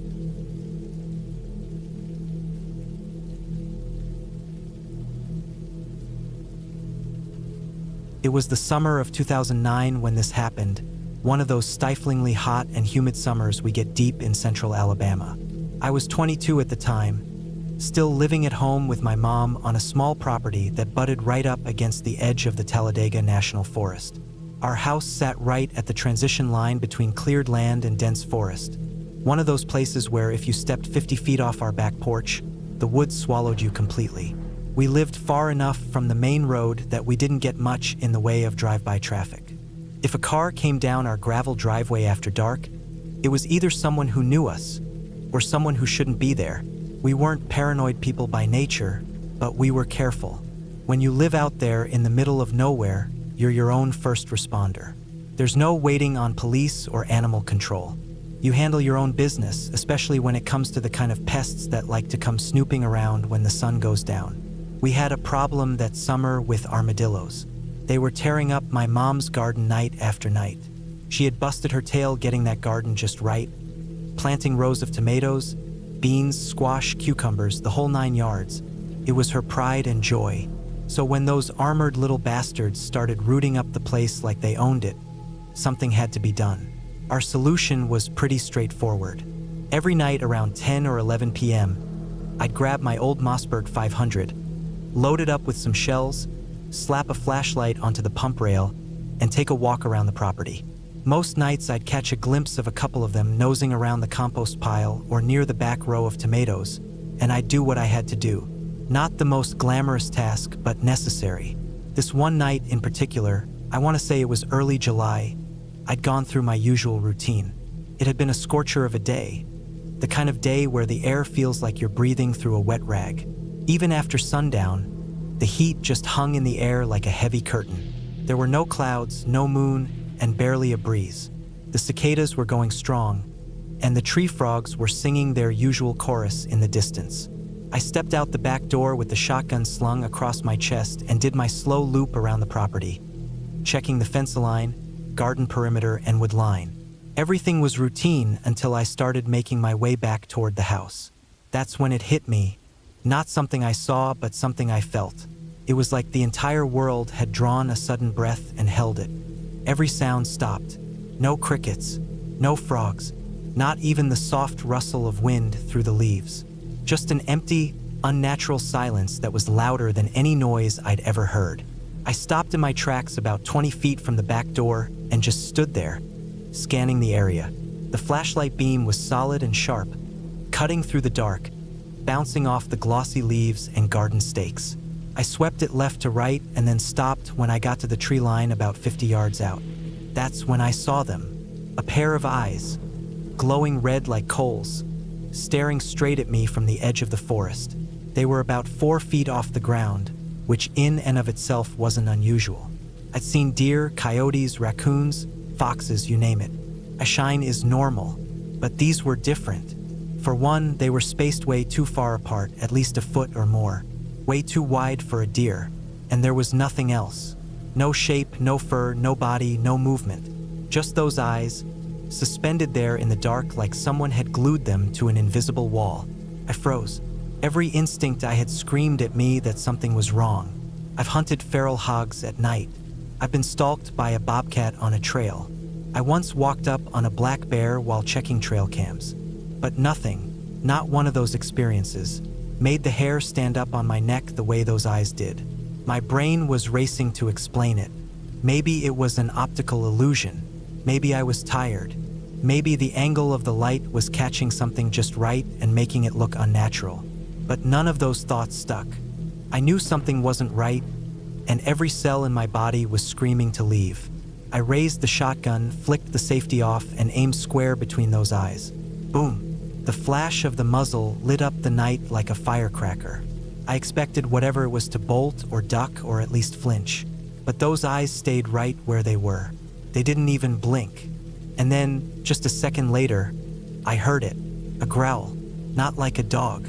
Not like a bear or a hog or any animal I've ever heard. This was a deep, rolling, bone-shaking growl that you didn't just hear. You felt. It vibrated in my chest and stomach like standing too close to a giant speaker. I staggered back a step, heart hammering, and fired again. Boom! The fireball from the muzzle flickered again, casting quick shadows that danced across the grass and trees. But still, those eyes didn't move.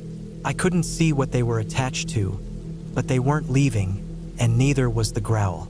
I kept walking backward toward the house, firing again and again. I didn't even know how many shells I had left. I wasn't counting. I was running on pure instinct, just trying to put as much lead and noise between me and whatever that thing was. Boom! Boom! Each shot echoed off the trees and across the open yard, but still, those red coals moved forward. Slowly, deliberately, no panic, no sudden burst of speed. Just this steady, creeping forward movement like it wasn't in a hurry because it didn't have to be. When I finally got to the back steps, I yanked the screen door open and slammed the inner door behind me. My hands were shaking so bad I almost dropped the gun trying to get the lock turned. I flipped the outside floodlights on and stood there, panting, heart racing, shotgun still clutched in both hands. That's when I heard the sound through the door, like a hiss, low and long and angry. It wasn't the hiss of an animal. It sounded like water being poured onto red-hot metal. A sizzling, angry noise that lasted for about 2 seconds and then cut off like a switch had been flipped.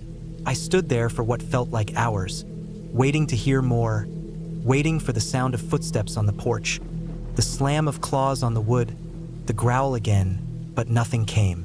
The eyes were gone. I didn't sleep that night. Hell, I didn't sleep for a couple nights after that. I stayed up, gun loaded, lights on. Every little creak and groan of the house had me looking over my shoulder. The next morning, I went out to check. I expected to find something: tracks, blood, disturbed earth. Anything to prove that I hadn't imagined it. But there was nothing. No prints, no broken branches, no sign that anything had been there at all. Just empty shell casings scattered around the backyard and the faint scent of burnt gunpowder still hanging in the humid air. I tried to rationalize it. Maybe it was a pair of deer at just the right angle. Maybe I had spooked myself and imagined the growl. But I knew what I saw. I knew what I heard. And I knew how I felt in that moment. That wasn't something my brain made up. That fear was real, and it ran deeper than anything I'd ever felt before. I never saw the eyes again. Eventually, the armadillos stopped coming around, or maybe I just stopped caring about the garden. We let that plot go fallow the next summer. My mom didn't say anything about it, but I think she knew something had changed in me. I still took the shotgun out some nights just to feel safe, but I never stayed out long, and I never went near the tree line after dark again. Years have gone by since then. I've moved out, gotten married, started a life of my own in a different part of the state. But even now, when I visit my folks and the sun starts to go down, I feel that tightness in my chest. I catch myself watching the woods more than I should, always expecting to see those eyes again. Whatever was out there that night, animal, person, something else, I don't think it was just passing through.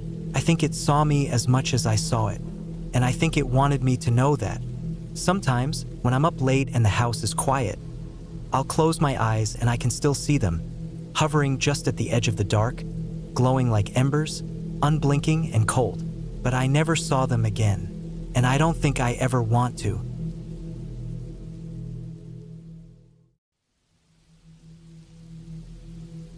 The first time I saw the cabin, it looked like something out of a postcard. A small, weathered structure tucked away in the woods of northeastern Washington. I was 31 at the time, and I had rented it for the weekend to get away from the noise of the city, to clear my head. My name is Jordan, and I thought I needed solitude more than anything else. Some time alone to reflect, to breathe. But the more time I spent there, the more I realized I wasn't alone. I'd driven up there on a Friday afternoon. The weather was cool but sunny, and the drive was peaceful. The roads were winding, lined with tall trees, each one more imposing than the last. When I arrived at the cabin, I was struck by how isolated it was. The nearest town was over an hour away, and there was no phone signal to speak of. The cabin itself was small, only a single room with a lofted sleeping area above, a tiny kitchen, and a fireplace. There were windows everywhere, giving an unobstructed view of the forest surrounding it. I settled in quickly, unpacking my bags, making sure to grab everything I might need. Snacks, a couple of books, and a flashlight, just in case. The cabin smelled faintly of wood and dust, but it wasn't unpleasant. In fact, it felt warm and inviting, like a forgotten little piece of the world that hadn't been disturbed in years. The fire crackled in the hearth as I set it up, and the warmth spread throughout the room, making me feel comfortable. That first night, I ate a simple dinner, nothing fancy, and sat by the fire reading a book. I had been looking forward to this moment for weeks, and it was exactly what I'd hoped for. Peaceful, quiet, and calming. The crackling fire and the soft sounds of nature outside were the only things I could hear. The wind whispered through the trees, but that was all.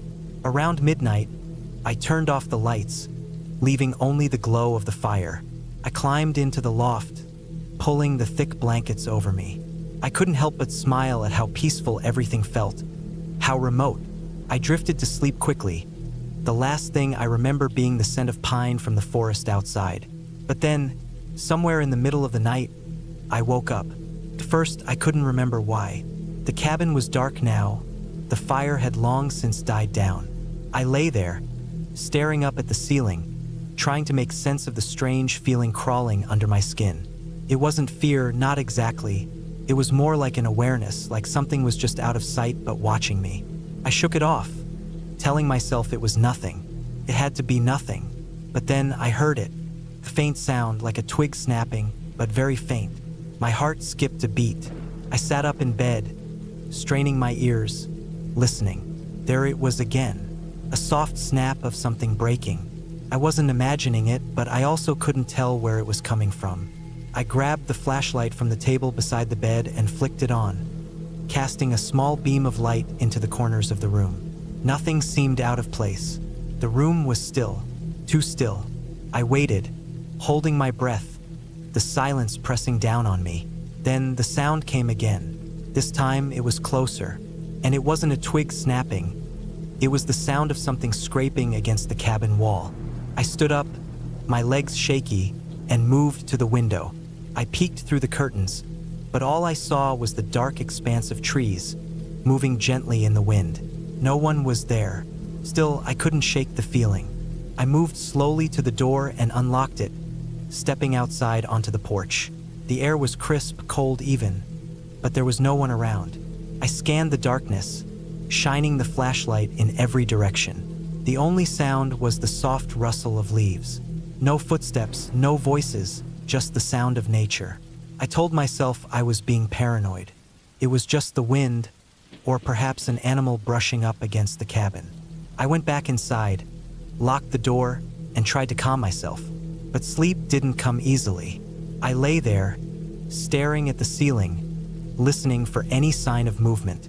The minutes stretched on, feeling like hours. It wasn't until the early hours of the morning that I finally dozed off, exhausted from the tension. But even then, the sleep was shallow. I woke up at dawn, feeling groggy and unsettled, the strange sounds from the night before still echoing in my mind. I spent the next day trying to push the fear from my thoughts. I went for a hike through the woods, enjoying the solitude and the peacefulness of the forest.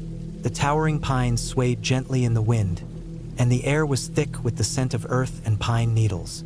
For a while, I felt like I could shake the unease that had settled in the pit of my stomach. But that evening, when the sun dipped below the horizon and the sky turned dark, the feeling returned. It was like a presence, lingering just outside the cabin. I could feel it, but I couldn't see it. As night fell, I set up another fire, hoping that the warmth would soothe my nerves. But the night brought the same unsettling feeling. The silence of the woods pressed in on me, and once again, I heard the faint sound of scraping against the cabin wall. This time, it was closer than before. I grabbed the flashlight again, heart racing, and moved quickly to the window. The beam of light cut through the darkness, but there was nothing. No sign of anyone, no movement. My breath came in shallow gasps, and I stood frozen for a moment, waiting for the sound to return. But there was nothing, just the rustling of leaves in the distance. Still, I couldn't ignore the fact that something was wrong. I had rented this cabin, expecting a weekend of peace and solitude, but instead, I felt like I was being watched. I spent the rest of the evening sitting by the fire, jumping at every sound, every creak of the cabin, but nothing happened. The night passed, slowly, and I tried to convince myself it was just my imagination. But then came the morning, the third day. I woke early, the light of dawn creeping through the trees. Something made me uneasy, though I couldn't explain what. I sat up in bed, rubbing my eyes, when I noticed something odd. The door to the cabin, which I had locked the night before, was slightly ajar. I hadn't heard anyone come in, and I hadn't left it unlocked. I stood frozen, my stomach tight, as I walked over and closed the door, locking it once more. But I knew, deep down, that someone had been inside. That was the breaking point. I couldn't stay another night. I packed up my things in a hurry, my hands shaking as I stuffed my clothes into my bag. I didn't bother with breakfast. I just wanted to leave. The thought of staying another night in that cabin, alone with someone lurking outside, was too much. I didn't even stop to check the cabin for anything else. I grabbed my keys and rushed out, locking the door behind me. As I drove away, the feeling of being watched lingered, like invisible eyes following me through the trees. It wasn't until I reached the main road that I started to feel safe again. The cabin was behind me, but the unease stayed with me. A week later, I received an email from the cabin owner. She apologized for the inconvenience of my stay and asked if everything was all right. I responded honestly, telling her about the strange noises and the feeling of being watched. Her reply came quickly. "We've had other guests mention similar things, but I assure you, it's just the wilderness. It can play tricks on the mind." But something in her tone felt off, like she wasn't telling me the whole truth. I haven't returned to that cabin since.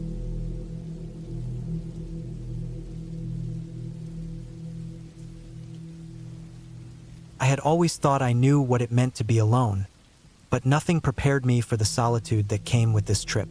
It was the middle of September when I decided to take a weekend getaway in the woods. I had been feeling overwhelmed by life recently. Work, social obligations, the constant buzz of city living, and I needed an escape. So, I rented a small cabin in a remote area of the Adirondacks, far enough from everything to feel isolated, but not so far that I couldn't drive back if I needed to. The cabin itself was simple, a one-room, wooden structure tucked deep into the forest. It wasn't much, but that's exactly what I wanted. No electricity, no Wi-Fi, just me and the forest. The drive up was long and winding, the kind of road you could easily miss if you weren't paying attention. As I approached the cabin, I noticed how quiet it was. There was no road noise, no birds chirping, no wind rustling the trees, just an eerie silence that seemed to press in from all sides. The cabin looked old, older than I expected. The wood had a weathered look to it, like it had been through a few harsh winters. The front door creaked loudly as I opened it, and the scent of musty would hit me immediately. There was a small wood stove in the corner, a few chairs scattered around, and a table with a few leftover magazines and dust. It wasn't much, but it was perfect for what I needed. The first day passed slowly. I spent the morning walking around the cabin, just taking in the surroundings. There was a small stream nearby, and the forest stretched out in every direction, thick with trees that seemed to close in around me as the day wore on. I didn't mind the silence. In fact, I relished it.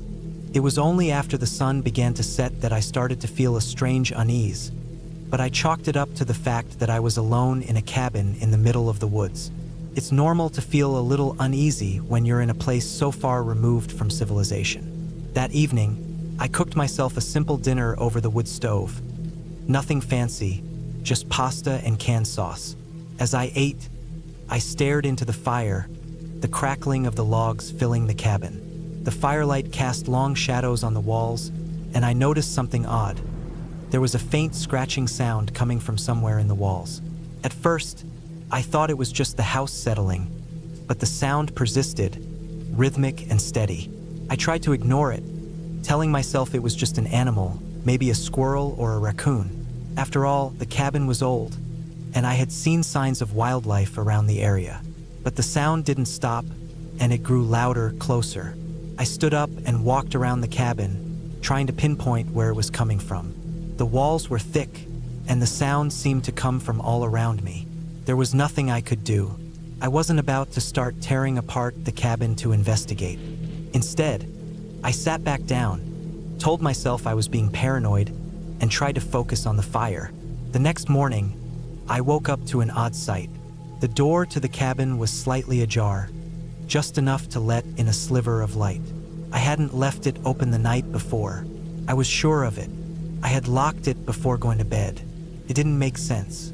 I stood in the doorway for a long moment, trying to figure out if I had simply forgotten to lock it or if something else had happened. There were no tracks in the dirt outside, no sign that anyone had been near the cabin. It didn't feel like someone had broken in, but the door being open was unsettling. I spent the next few hours outside, trying to clear my head. The woods were even more still than before, the air damp with the morning mist. I walked along the stream, noticing how the ground was soft and spongy, the earth sinking slightly beneath my boots. There were no animal tracks, no signs of life at all. It was as if the forest was holding its breath. By midday, I decided to head back to the cabin and spend some time reading. But as I reached the door, I noticed something else. The furniture inside had been rearranged. The chairs were facing the wall, the table had been pushed to the side, and the blankets on the bed were folded in a way that I definitely hadn't left them. My heart began to race. I was alone. I was sure of it. But the cabin didn't feel empty anymore. Felt wrong. Something had happened while I was out. I didn't want to believe it, but I couldn't shake the feeling that I wasn't the only one there. I didn't want to spend the night in that cabin. Not now, not after everything that had happened. But I didn't have any choice. It was too late to leave, and besides, I didn't want to drive back through the thick woods at night. So, I decided to stay one more night, thinking maybe the strange things were just coincidences. Maybe I was imagining things. As the sun dipped below the trees, the feeling of unease grew even stronger. The cabin felt more oppressive, the walls closer, the shadows darker. The scratching noise started again, this time from a different part of the cabin. It was louder, almost as if something was trying to get in. I jumped up, searching the room, trying to figure out where the sound was coming from. But there was nothing, no signs of damage, no reason for the noise. I finally decided to go to bed early. I couldn't explain it, but something was making me feel like I had to sleep, like I had to escape the waking world for a while. I crawled under the covers, my heart pounding in my chest, and I tried to force myself to relax. The fire had died down to a low, smoldering glow, and the room was bathed in an eerie red light. It felt like the cabin was alive, watching me. I must have fallen asleep, but it wasn't a restful sleep. I woke up in the middle of the night, drenched in sweat, my mind racing. The scratching noise was still there, only now it was closer, much closer. I sat up in bed, straining to hear. It sounded like it was coming from just outside the cabin. Someone or something was moving around trying to get in. My heart skipped a beat. I couldn't stay there any longer. I grabbed my flashlight and quietly opened the door, trying not to make any noise. The night was cold, the air sharp with the bite of autumn. I scanned the area, shining the light across the trees. Everything was still. There were no signs of movement, no footprints in the dirt. But I knew something was out there. I could feel it. I took a few steps away from the cabin, hoping to get a better sense of the surroundings. That's when I heard it, a rustling sound just behind me. I spun around, the flashlight flicking wildly in my hand. There, at the edge of the clearing, stood a figure. It was tall, almost unnaturally so, and it was watching me. The light from the flashlight reflected off of its eyes, but I couldn't see any features, no details. It was like a shadow, but solid, standing still in the night. I froze, unsure of what to do. My mind was racing, but my body refused to move. The figure didn't approach. It just stood there, watching me. I don't know how long we stood like that, but eventually, the figure turned and walked into the forest, disappearing into the darkness. I didn't waste any more time. I grabbed my things, packed everything I could carry, and left the cabin behind. I didn't look back. I drove through the night, my hands shaking on the steering wheel, my eyes darting around the road, looking for any sign that I was being followed. But the road was empty, and after a few hours, I was back in the city. The cabin was behind me now, but the feeling of being watched stayed with me for a long time. I never returned to that place.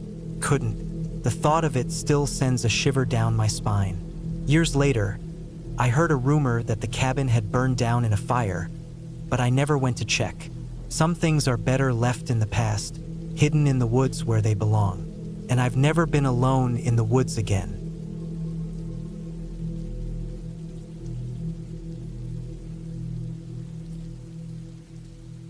The cabin was small but solid, built from heavy timber that had probably been felled a few decades ago.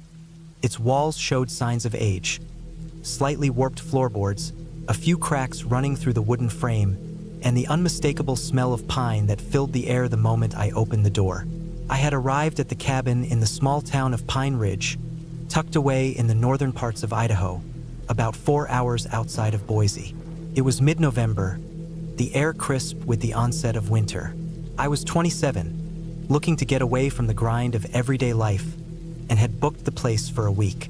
I had always loved being in the mountains. Something about the solitude brought a peace I couldn't find anywhere else.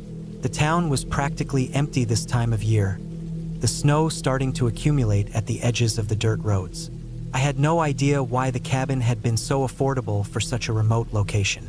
The booking was last minute, a result of me needing a quick escape after a particularly stressful month at work.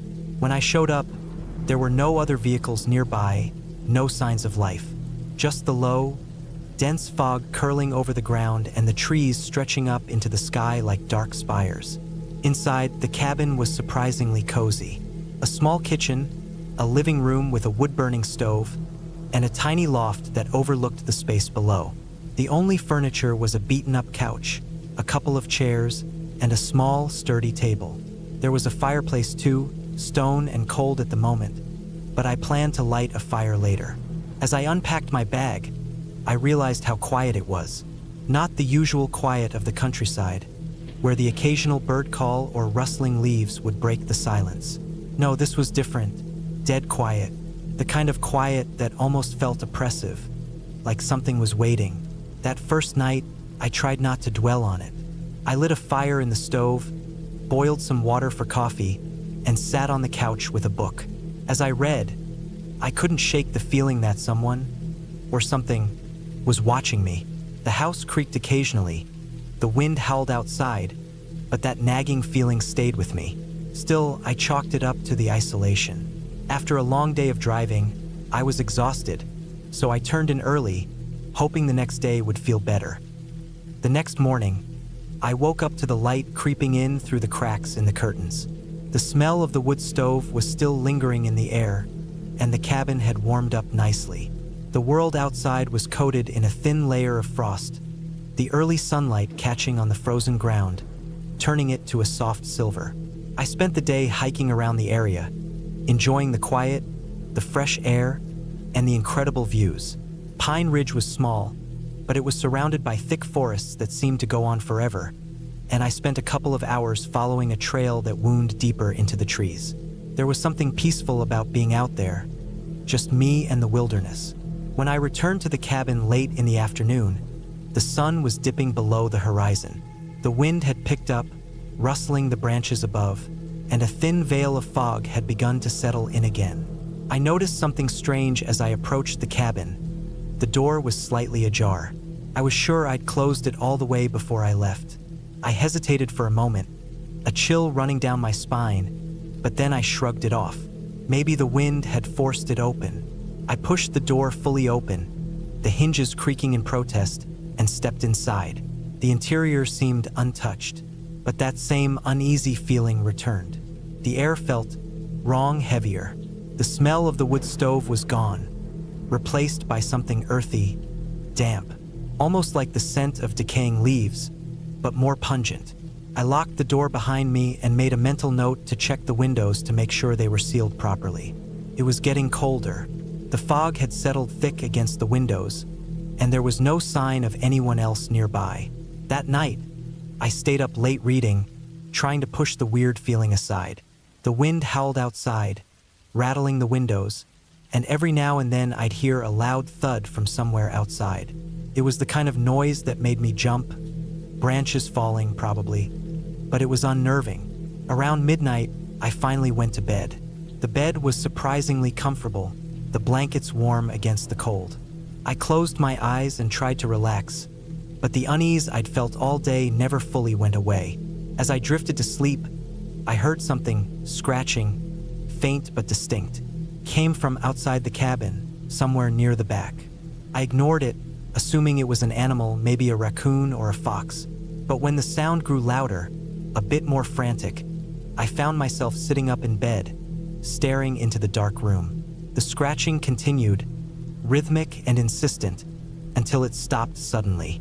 Then, there was nothing but silence.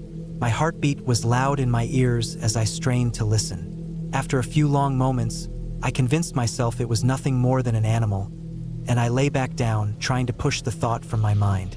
But sleep didn't come easily after that. The following morning, I decided to leave the cabin for a few hours to explore the nearby lake, about a mile or so to the east. I needed to clear my head. The cabin had started to feel more like a trap than a retreat, and I couldn't shake the sense of being watched.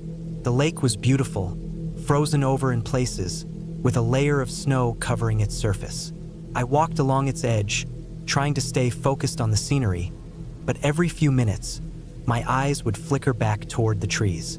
Something felt wrong, like I wasn't alone. The wind had died down, leaving the area eerily quiet. When I returned to the cabin, I noticed that the door was ajar again. This time, I felt a surge of anxiety rise in my chest. I had been gone for less than 2 hours. There was no way the door should be open. I forced myself to enter, but this time I was cautious. Every step was slow, deliberate. The same earthy smell was in the air again, thick and cloying, and my heart started to race. The door hadn't been open this far before. I was certain of it. I checked the windows next. All were locked except for one, the small window in the loft above the living room. It was cracked open just slightly. That's when I felt it. Something was inside the cabin. It wasn't a rational fear, but a deep, visceral certainty. The hairs on the back of my neck stood up, and I took a slow breath, forcing myself not to panic. I grabbed a flashlight from the kitchen drawer, shining it over every inch of the cabin. The walls, the floorboards, the ceiling, nothing. No sign of anyone or anything out of place. Still, the feeling didn't go away.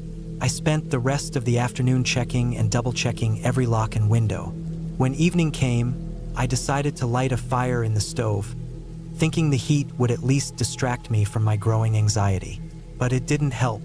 The fire crackled in the stove, but the cabin still felt cold. Cold in a way that made me feel like I wasn't alone, like someone or something was watching from the shadows. I locked the door and pushed the chairs against it, just to be sure. It was stupid, I knew, but something told me I needed to take precautions. Later that night, I lay in bed, unable to sleep. I stared at the ceiling, the faint light from the fire flickering across the room. It wasn't until I heard it again, soft, scratching, coming from just outside the cabin, that I realized I couldn't ignore it any longer. This time, I wasn't waiting for it to stop. I grabbed the flashlight and rushed outside, my heart pounding in my chest. The cold air hit me like a slap, but I didn't care. I shone the beam of light over the snow, the fog swirling thick around the trees. There was nothing but the marks in the snow, the strange, irregular scratches running in a pattern that made no sense. I ran back inside, locked the door again, and sat down on the couch, heart racing. But the scratching continued, even louder now. I couldn't stay here any longer. There was no rational explanation for what was happening, no way to make sense of it. I grabbed my things and left, walking as fast as I could down the path to the nearest road.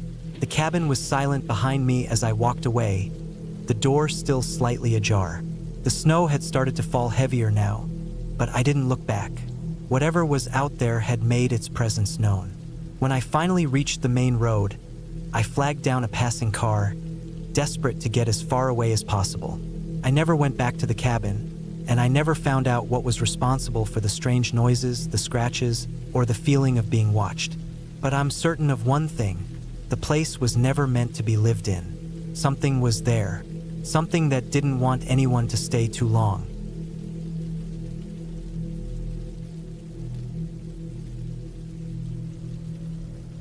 The decision to spend the weekend alone in a cabin was one of the dumbest ideas I've ever had, but I was desperate. The place I had rented was far from any town, deep in the woods, about a 2-hour drive from the nearest gas station. I needed to disconnect, to get away from the noise of city life, and to find some peace after a stressful couple of months. The cabin was supposed to be my escape, but it didn't take long before it turned into something else entirely. It was early autumn, the leaves just starting to turn, and the air was crisp with a chill I wasn't used to. The weather forecast had warned of a few cold nights, but nothing that I couldn't handle. I wasn't an expert in wilderness survival, but I'd gone camping a few times before, and the idea of a cabin didn't seem like that much of a stretch. I'd packed some snacks, a couple of books, and plenty of clothes. I figured I'd read by the fire, cook a few simple meals, and just relax. When I finally reached the cabin, it looked exactly as advertised in the pictures. A small, rustic structure, made of weathered wood, nestled in a valley surrounded by towering pines. There was a small porch with a couple of rocking chairs, a view of a nearby creek, and nothing but silence beyond that. The perfect spot for solitude, or so I thought. I unloaded my things, went inside, and immediately noticed how quiet it was. There was no hum of traffic, no distant sound of machinery, just stillness. Felt strange. The cabin was older, but well kept. The floorboards creaked underfoot, and the furniture looked a little worn but comfortable. The kitchen was small, but had everything I needed: a stove, a fridge, and a tiny dining table by the window. A fireplace sat against the far wall, with a stack of firewood piled neatly beside it. I spent the first evening making a simple dinner and watching the fading light through the windows. As the sun set, the woods outside seemed to close in, the shadows growing deeper. The fire crackled softly as I sat in one of the chairs, sipping a glass of wine and reading. I felt like everything was going to be okay. But as the night wore on, a strange feeling started creeping in. It wasn't anything specific, just a sense of unease. The shadows outside seemed to grow longer and more oppressive, pressing against the walls of the cabin. I couldn't shake the feeling that I wasn't as alone as I thought. I brushed it off as paranoia, but that didn't make it go away. Around midnight, I decided to go to bed. The air outside had gotten colder, and the thought of being warm under a thick blanket seemed appealing. But just as I was about to drift off, I heard a noise. It was faint at first, like something dragging across the ground outside. I froze. The noise came again, closer this time, followed by a soft thud. I strained my ears, listening, but then it stopped. I waited for what felt like an eternity, but nothing else came. I convinced myself it was just an animal, maybe a raccoon or a deer, moving through the underbrush. Still, I couldn't shake the feeling that something wasn't quite right. I tried to ignore it, pulled the covers over my head, and eventually fell asleep. The next morning, I woke up to a bright, clear sky. The chill in the air had lifted a little, but the woods still felt unusually silent. I decided to take a walk down by the creek to clear my head. The path was narrow and winding, the forest dense on either side. It was peaceful, but there was something off about the way the trees seemed to close in around me, blocking the sunlight in places, casting strange, sharp shadows on the ground. The further I walked, the more isolated I felt. As I reached the creek, I noticed something unusual. There were footprints in the mud by the water's edge, large, heavy prints, almost like boots, but the pattern was odd, uneven. I knelt down to get a closer look, and my heart skipped a beat when I realized the tracks were fresh. Whoever had made them had passed through not long before I arrived. I couldn't explain why, but a wave of panic washed over me. I stood up quickly, scanning the trees, half expecting someone to jump out at me. But there was nothing, just the quiet murmur of the creek and the rustling of leaves in the breeze. I told myself it was nothing to worry about. Maybe it was just some locals or another cabin renter out for a walk. I turned back toward the cabin, trying to shake the feeling of being watched. But no matter how many times I glanced over my shoulder, the woods seemed darker, more oppressive, and more aware of me. By the time I made it back to the cabin, I was on edge. I tried to distract myself by getting lunch ready, but the unease lingered, gnawing at me. The sun was starting to dip lower in the sky, casting long shadows across the porch. I couldn't help but feel like I was trapped in a place where something was just waiting for me to slip up, to make a mistake. I spent the evening indoors, reading by the fire again. But this time, the wind had picked up, causing the trees outside to creak and groan. Every now and then, I'd hear a branch snap in the distance, followed by the sound of something shifting in the woods. It felt as though the entire forest was alive, watching me. When night came, I locked the doors and windows, as if that would somehow make me feel safer. But it didn't. The unease only grew stronger, a constant pressure on my chest. I decided to try and sleep anyway, but the noise outside kept me awake. It was like someone or something was moving around the cabin. Soft footsteps, dragging sounds, and the occasional thud, just like the night before. I lay there, paralyzed, listening. I could feel my heartbeat in my throat, each thump louder than the last. There was no way it was an animal. It was too deliberate, too human. The fear crept up on me, a cold sweat breaking out across my forehead. Finally, I couldn't take it anymore. I grabbed a flashlight and quietly crept toward the door. I hesitated before opening it, the cold air rushing in as I stepped outside. The beam of the flashlight swept across the yard, the trees standing still, unmoving. There was no sign of anyone or anything, just the dark wilderness stretching endlessly in every direction. I took a few cautious steps forward, shining the light into the trees. Nothing. The wind howled, but there were no sounds of movement, no sign of life. I stood there for a moment, trying to convince myself that I was just imagining things, that I was being paranoid. But then I saw it, a shadow darting between the trees, just out of the reach of my flashlight. My breath caught in my throat. I wasn't alone. I ran back into the cabin, heart racing, and locked the door behind me. I checked the windows, making sure they were secure. My hands were shaking as I dialed the number for the rental agency, but the call went straight to voicemail. I didn't know who else to call. There was no cell service out here, and the nearest neighbor was miles away.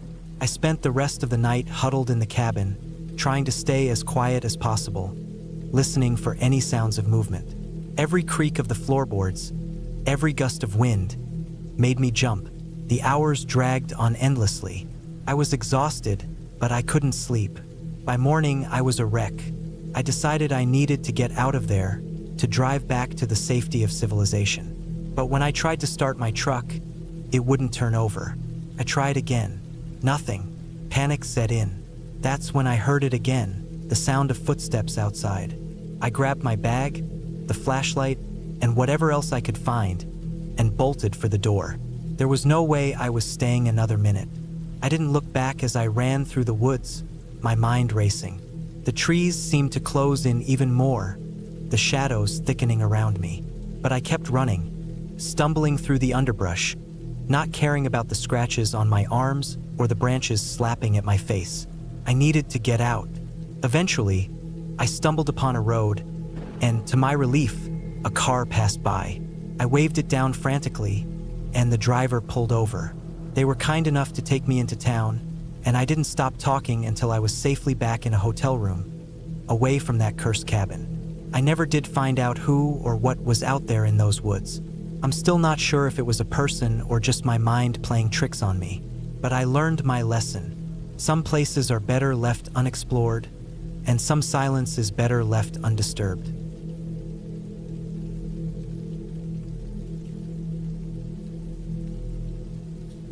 The day I arrived at the cabin was bright and crisp, the kind of early autumn day where the air feels fresh, and the trees are a mix of green and gold. I was 27 years old, a tech guy from Portland, Oregon, who worked remotely for a small startup. It had been a rough few months with the constant pressure from work, and I decided I needed a break from everything. No Wi-Fi, no work calls, just peace. So I booked a cabin in the middle of nowhere. The place was located in a remote part of Northern California, near the border with Oregon, about 3 hours from any major town. I had never been to a place like this before, and it seemed perfect.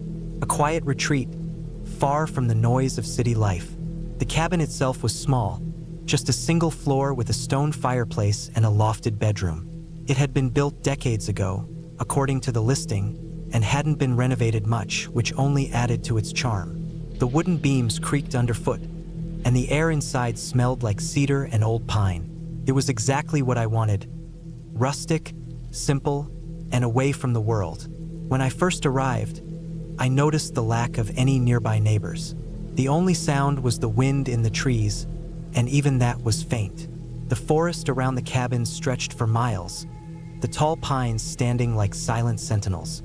The road leading up to the cabin was gravel, and I had driven down it slowly, not wanting to risk a flat tire or get stuck. It was the kind of place you only reach after a long, winding journey. I unpacked quickly, eager to settle in. The place was isolated, which meant total solitude, just what I needed. I took a long breath, inhaling the fresh air as I set my bags down and looked around.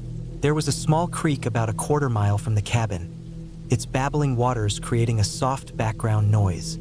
Perfect. I stepped inside, turning on the gas lanterns to fill the space with warm light. The first night was peaceful. I spent it in front of the fire, reading a book I'd been meaning to finish. But after a while, I noticed something strange. There was a slight unease, an almost imperceptible tension in the air. It was nothing overt, just a feeling. The sound of the wind rustling through the trees outside began to feel heavier, like it was pressing against the walls. But I brushed it off as just nerves from the long drive. That evening, as I sat near the fire, I heard something, a faint thud. It sounded like something had fallen. I stood up, scanning the room, but I saw nothing. It was odd, but not alarming. After all, the house was old, and things like that happen in old buildings. The second night, things got weirder. I had gone to bed early, tired from a long day of hiking around the woods and exploring the creek.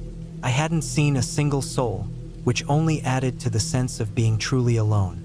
I lay there in the darkness, the sound of the fire still crackling in my mind, when I heard the sound again. A faint thud, but this time it was closer, coming from the kitchen. I lay still for a while, straining to listen. There was no wind, nothing outside to explain it. The cabin seemed to have settled, its old wooden frame shifting as it always did. But then I heard a scraping sound, something moving across the floor. I froze. I got out of bed, heart racing, and walked down the hall to the kitchen. The door to the pantry was slightly ajar. I pulled it open, half expecting to find something, anything, out of place, but nothing was there. The shelves were stocked with dry goods, cans, and bottles of water. I turned off the light and went back to bed, telling myself it was just my imagination. The third night was when I started to get really uncomfortable. That afternoon, I had gone for another hike, this time a bit deeper into the woods. I brought my camera, hoping to get some good nature shots. The forest was peaceful, and the air had that earthy, mossy smell that comes from ancient trees.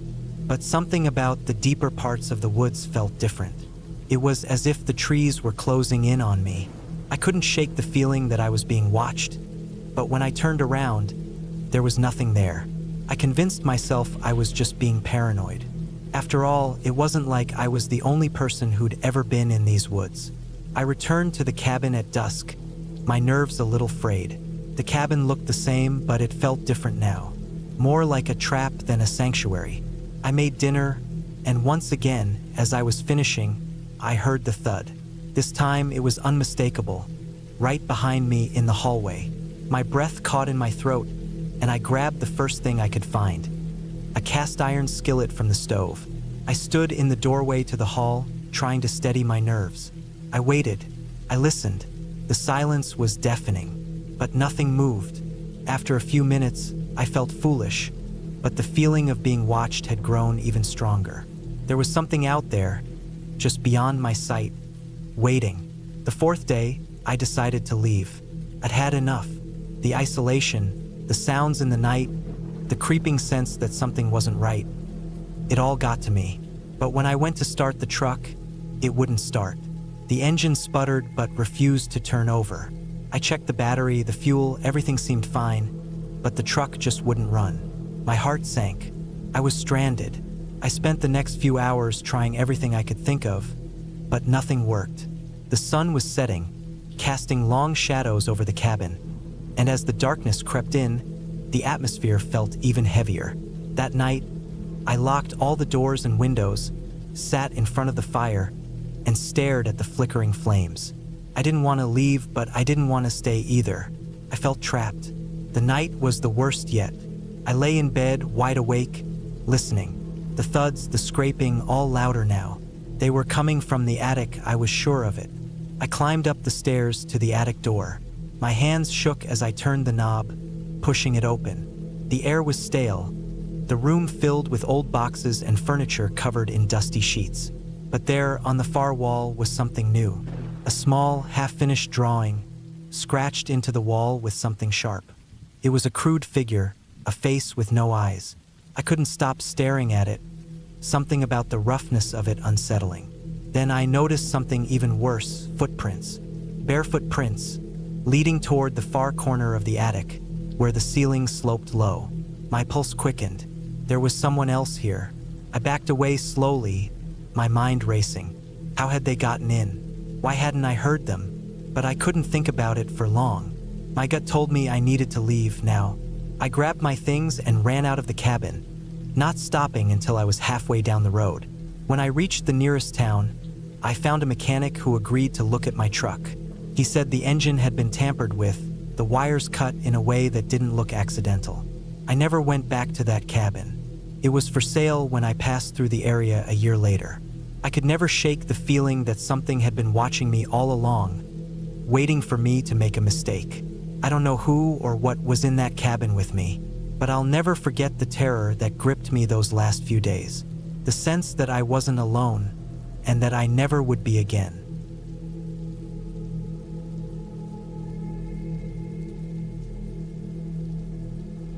The morning sun had barely started to creep over the ridge when I arrived at the cabin.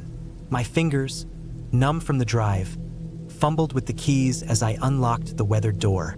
The scent of pine and fresh earth filled the air around me, almost too pure, too still. The cabin, small and rustic, sat tucked away in a valley surrounded by towering evergreens.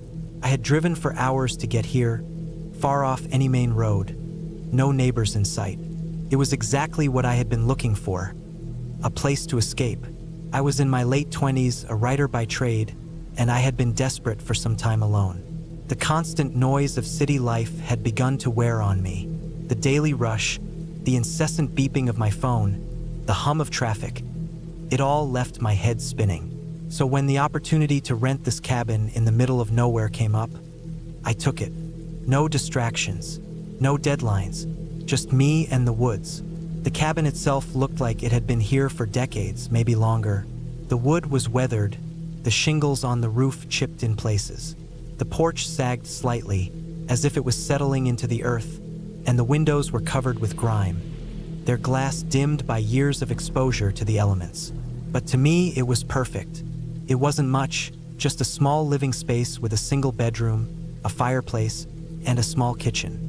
There was a wood-burning stove to heat the place, and a stack of firewood outside. Everything I needed and nothing more. I unloaded my things, lugging my bags into the cabin and setting them down on the wooden floor. The air inside smelled faintly of mildew, but that didn't bother me. I wasn't expecting luxury. I'd been to places like this before, remote, secluded, the kind of place where you can forget about the world for a little while.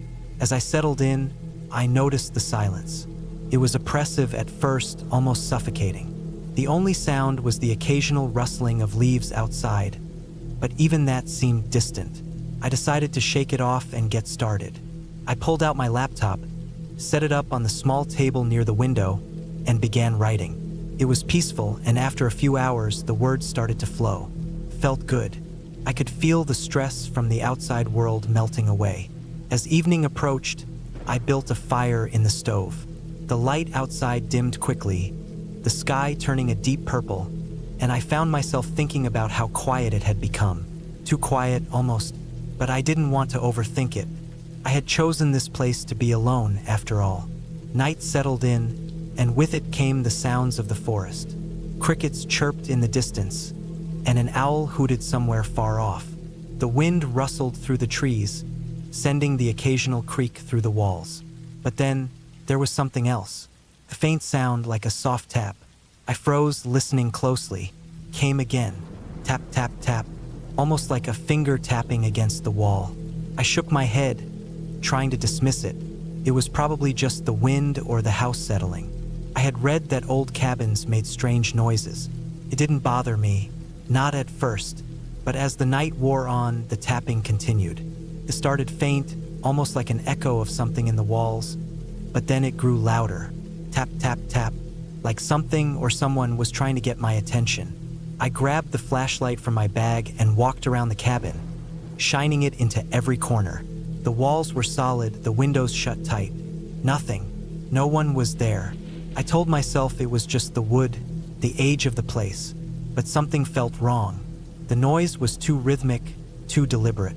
I went back to my seat by the fire, trying to push the unease from my mind. I needed to focus. This was why I came here, right? To write. So I did. I forced myself to keep my fingers on the keyboard, trying to block out the feeling that something was watching me. Around midnight, I decided to go to bed. The tapping had stopped, and the silence had returned.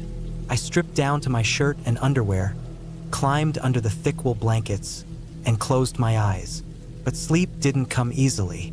Every sound outside seemed to echo in the stillness of the room. The wind, the occasional snap of a branch, the distant howling of some animal. And then another sound, a creak, soft at first, then louder, came from the direction of the kitchen. I lay still, listening, my heart beginning to race. Someone was moving around in there. I was sure of it. I waited, trying to make sense of the situation. Maybe it was just an animal that had gotten inside. I had left the door slightly ajar when I brought in the firewood. It was possible. I grabbed the flashlight again and cautiously made my way to the kitchen. The beam of light flickered as I moved, casting eerie shadows across the walls. The door to the small pantry creaked as it swayed slightly, but there was nothing there. No one. I stood there for a long moment, heart pounding, listening. The silence returned, heavy and oppressive. I could feel my breath catch in my throat, the hairs on the back of my neck standing on end. I wasn't sure what I was afraid of. No one could have gotten in. I checked all the doors and windows. The taps in the walls, the creaks of the floorboards, they were just the house settling, right? I returned to my bed, but sleep didn't come. I lay awake for hours, listening to every sound, every shift in the air. Finally, when the first light of dawn began to creep through the gaps in the curtains, I managed to fall into an uneasy slumber. The next morning, I felt a bit better. The sunlight made the cabin feel warmer, more alive. I opened the windows to let in the fresh air, and for a moment, I almost convinced myself that I had imagined the strange noises. It had been a long drive, and maybe I was just tired. But then, when I went to make coffee, I noticed something strange. There, on the floor near the pantry door, was a single footprint. Muddy, as if someone had been standing there, just outside the kitchen. But I was alone. I stared at it for a long time, trying to make sense of it. How could it be? I had been in bed all night. There was no way I had missed someone sneaking into the house. The panic started to creep in again, and this time, I couldn't ignore it.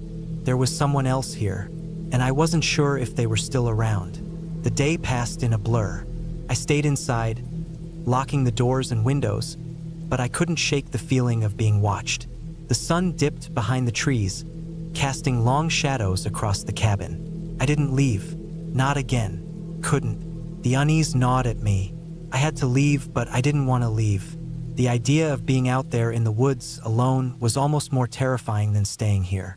That night, the tapping started again. This time, though, it wasn't coming from the walls.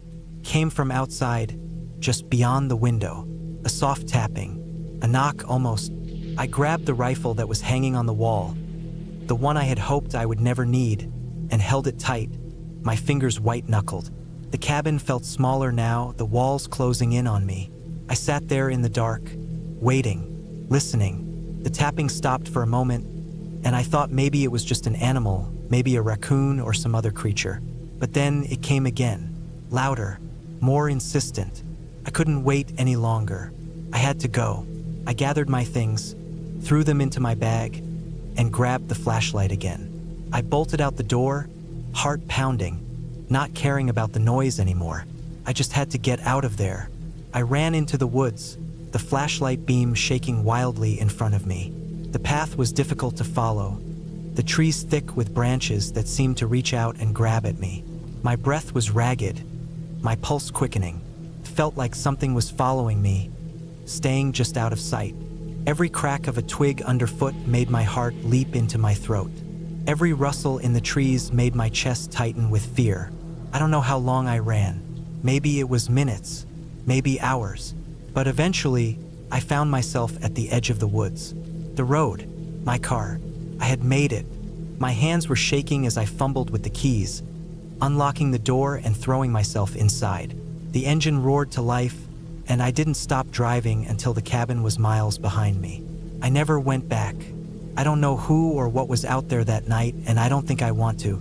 The woods are too quiet, too still, and whatever was tapping on the walls, I think it was trying to tell me something I wasn't meant to understand. But I'm sure of one thing, it wasn't a figment of my imagination.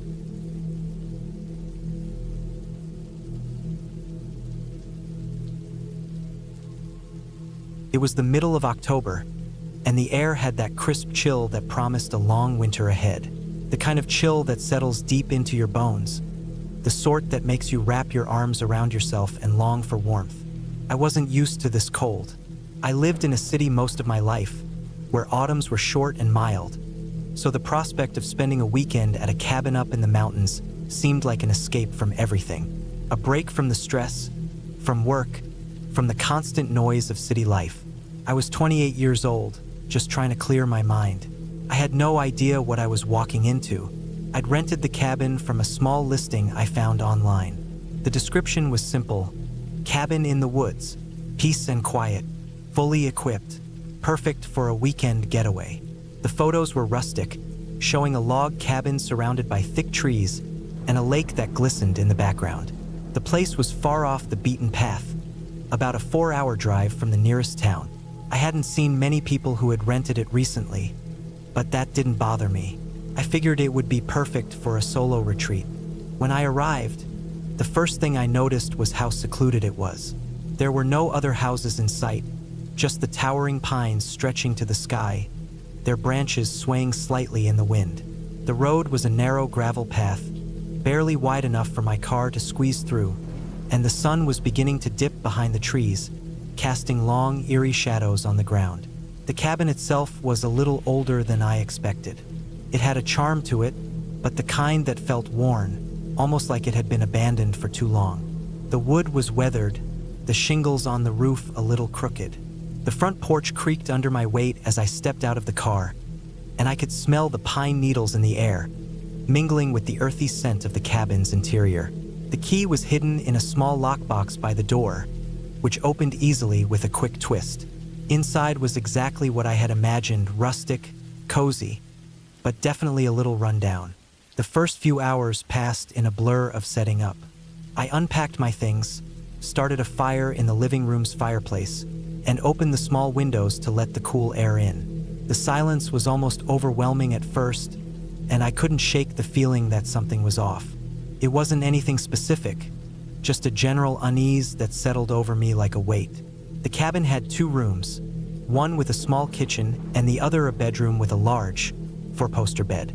There was an old, wooden table in the kitchen, and I took a moment to run my fingers over its surface. It felt smooth, but the wood was uneven, and there were patches where the finish had worn away completely. There was a small bathroom off the kitchen, with a shower that looked as though it hadn't been used in a while. I spent the evening unpacking my things and making dinner. A simple meal, pasta and sauce, nothing extravagant. As I sat at the table and ate, I couldn't help but notice the strange, unsettling quiet. No birds, no distant sounds of animals, nothing. Just the sound of the fire crackling in the living room. It was almost as if the forest around me was holding its breath. I shook off the thought, trying to focus on the warmth of the fire, the comforting flicker of its flames. But the longer I sat there, the more I felt like I wasn't alone. It wasn't until late that night, when I was just about to settle into bed, that things started to feel truly wrong. The wind had picked up, howling through the trees outside the cabin, causing the windows to rattle slightly. I had drawn the curtains earlier, but now I felt a strange urge to peek outside. I grabbed a flashlight from my bag and made my way to the window, my heartbeat quickening as I shone the light out into the darkness. The beam caught nothing but trees, shadows, and the occasional movement of the branches. Yet, I couldn't shake the feeling that I was being watched. I tried to brush off my paranoia, but the uneasy sensation didn't leave. It gnawed at me as I crawled under the thick blankets of the bed and closed my eyes. I told myself it was just the isolation, the silence, messing with my head, but sleep wouldn't come. I kept tossing and turning, listening to every creak and groan of the old cabin. Suddenly, I heard something, a soft, almost imperceptible sound, like the faintest footstep outside my door. I froze, my breath caught in my throat. The sound came again, followed by a sharp scratching noise against the wood. I held my breath, straining to listen. Whoever or whatever was out there was moving slowly, deliberately. The hairs on the back of my neck stood up. I stayed absolutely still, not daring to make a sound. My mind raced with possibilities. Could be an animal, I thought, maybe a raccoon or something bigger. But then again, raccoons didn't scratch at doors like that. And the way it moved, it was too deliberate. The scratching stopped for a moment. I couldn't hear anything at all. It was as if the forest itself had gone still, waiting. I was about to let out a breath I didn't realize I was holding when there was a loud bang at the door. It sounded like someone or something slammed their hand against the wood. My heart pounded in my chest. Without thinking, I jumped out of bed, grabbed my jacket, and tiptoed over to the door. I reached for the old wooden handle and twisted it. The door didn't budge. It was locked. I crept back to the window, shining the flashlight out again, my pulse quickening as I peered into the dark. Nothing. No sign of movement. I couldn't hear anything. The silence was unbearable. Still, I couldn't shake the feeling that something was wrong, that someone was out there watching. I checked all the locks on the cabin's doors and windows, double-checked the sliding bolt on the back door, but the tension in my chest wouldn't release. I couldn't tell if my fear was irrational or if there really was something out there. It wasn't until the next morning that I saw the first clear sign of what had happened the night before. There were tracks in the dirt leading up to the cabin. Not animal tracks, but human. They were large, deep, and scattered in a way that didn't make sense. The prints were spaced far apart, like whoever had made them had been pacing around or circling. I tried to follow them, but they disappeared into the dense trees, swallowed up by the forest. I didn't stay another night. By the time I drove back to town, I had told myself that it was just some random wanderer, maybe someone who had lost their way. But as I looked back at the dark outline of the cabin disappearing behind me, I couldn't shake the feeling that something, or someone, had been waiting for me in those woods. I never went back to that cabin, but the memory of it still lingers, like the cold air of that October night, and I can't help but wonder who or what was really out there, just beyond the trees.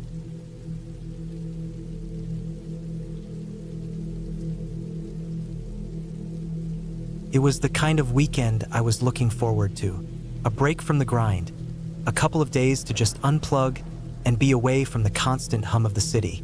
The cabin was an old, secluded place, tucked in the woods on the edge of a small town in upstate New York. I had found it online, a small getaway for a reasonable price. It had a charm to it, with its wooden exterior, a small porch overlooking the trees, and a fire pit out back. The cabin had been built decades ago, and it showed, but there was something about its rustic feel that made me want to experience it for myself. I drove out on a Friday afternoon, the sun just beginning to dip below the horizon. It had taken longer than expected to get there, the winding roads through the forest more remote than I had anticipated. My phone had lost signal an hour before I arrived, which wasn't surprising, considering the location. I had packed light, a backpack with the essentials, some food, and my camera. I had always wanted to take some photos of the woods in the fall, with the leaves turning brilliant shades of red and gold. As I got closer to the cabin, the trees thickened around me, and the roads grew narrower. Eventually, I made the final turn down a dirt path, the trees closing in even tighter. The cabin came into view, standing solitary, surrounded by nothing but forest. A sense of calm washed over me. I parked in front of the cabin, stepping out into the quiet. It was almost eerily still. The air smelled of pine and damp earth, the kind of air that feels clean and sharp. I grabbed my things and walked up to the porch, the old wood creaking beneath my feet. The front door was unlocked, and it swung open with a low groan as I stepped inside. The cabin was simple but cozy. A small living area with a fireplace, a kitchen nook, and a staircase leading to a loft. There was no TV, no modern distractions, just the basics: a bed, a table, and a few chairs. I unpacked, set up my things, and took a quick look around. The place was older, but it was clean and well kept. I opened the back door and stepped out onto the porch, taking in the view. The forest stretched out for miles, the trees towering over the cabin like silent sentinels. I could see a small trail leading deeper into the woods, the leaves crunching underfoot. It looked inviting, a perfect place to go for a walk the next day. As night began to settle in, I lit the fire in the fireplace and cracked open a bottle of wine. I wasn't planning on doing much that evening, just enjoying the solitude.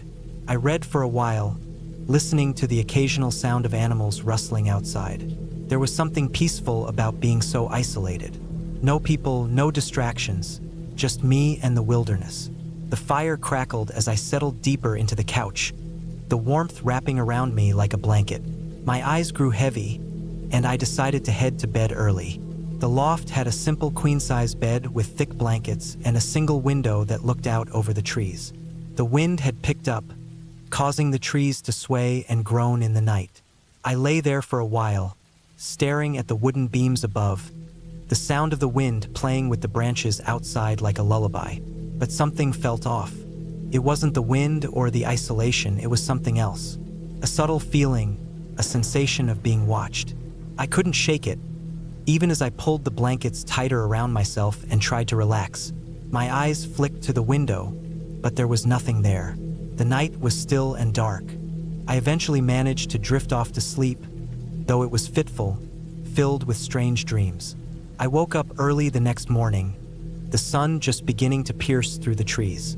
The cabin was quiet, save for the soft chirping of birds in the distance. I stretched, threw on some clothes, and went outside. The air was crisp, fresh, perfect for a morning walk.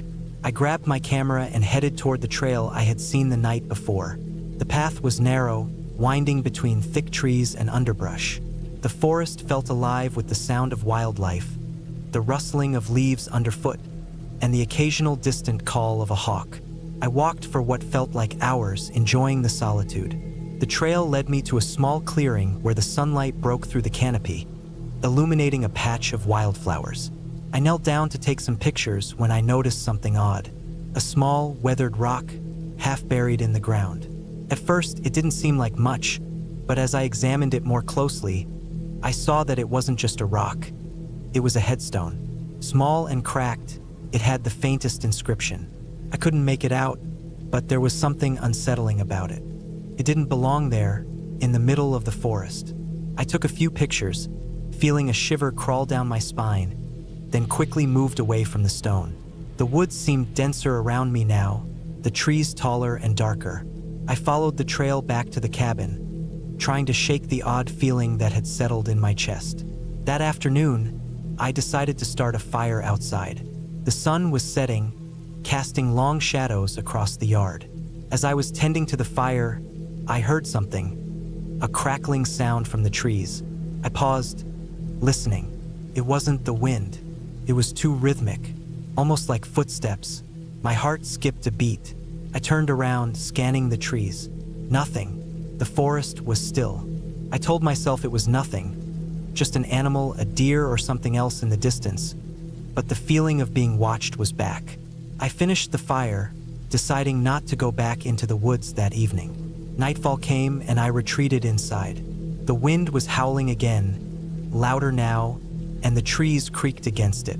The fire in the hearth crackled, casting flickering shadows across the walls.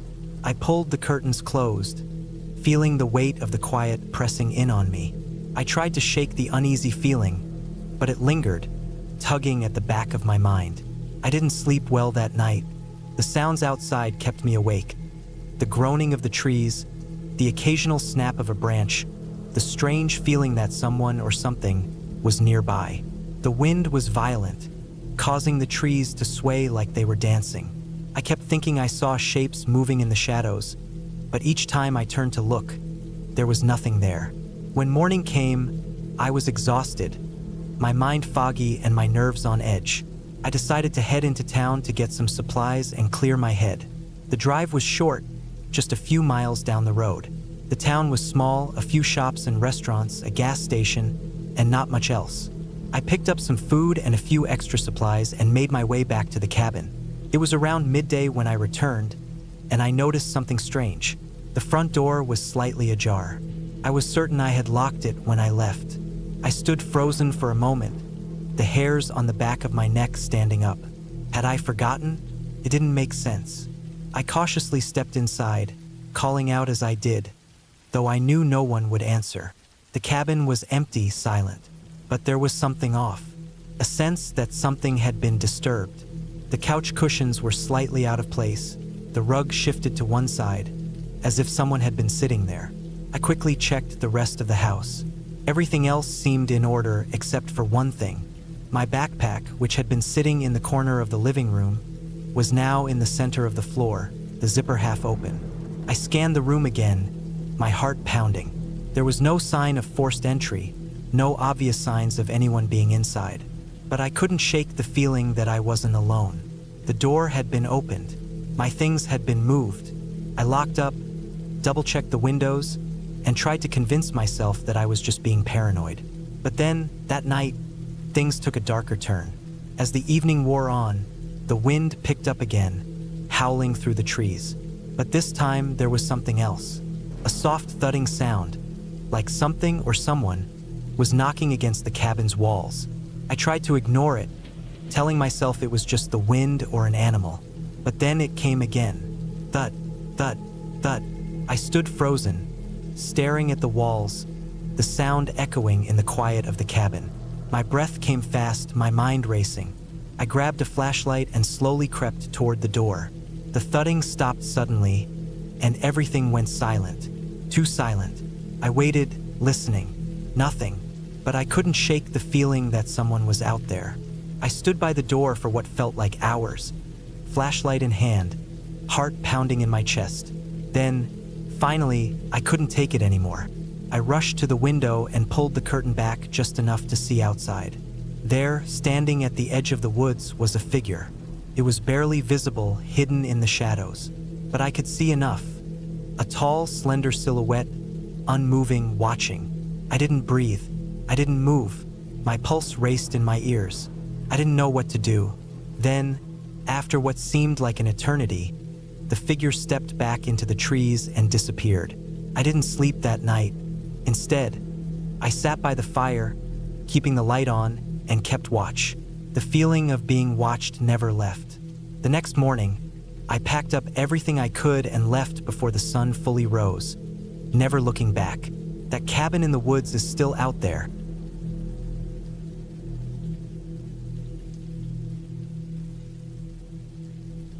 I never thought I'd find myself in this situation. Alone in the woods, surrounded by nothing but trees and silence. But it happened. It was a cold October night in 2023, and the only thing I could hear was the wind howling through the branches of the towering pines around me. The cabin I had rented for the weekend sat eerily at the edge of a secluded forest in northern Idaho, about 20 miles from the nearest town. My name is David, I'm 32, and I had chosen this weekend getaway to escape from the rush of city life. It was supposed to be peaceful, a time to clear my mind and relax. Instead, it turned into a nightmare. I arrived at the cabin late in the afternoon, the sun barely hanging above the horizon. The drive up had been long and uneventful, just winding roads and dense trees that seemed to stretch on forever. When I pulled into the driveway, I could feel a sense of isolation settling over me. The cabin itself wasn't much. One floor, a small porch, a single large room with a fireplace, a kitchen in the corner, and a bedroom with a bed that looked like it hadn't been used in years.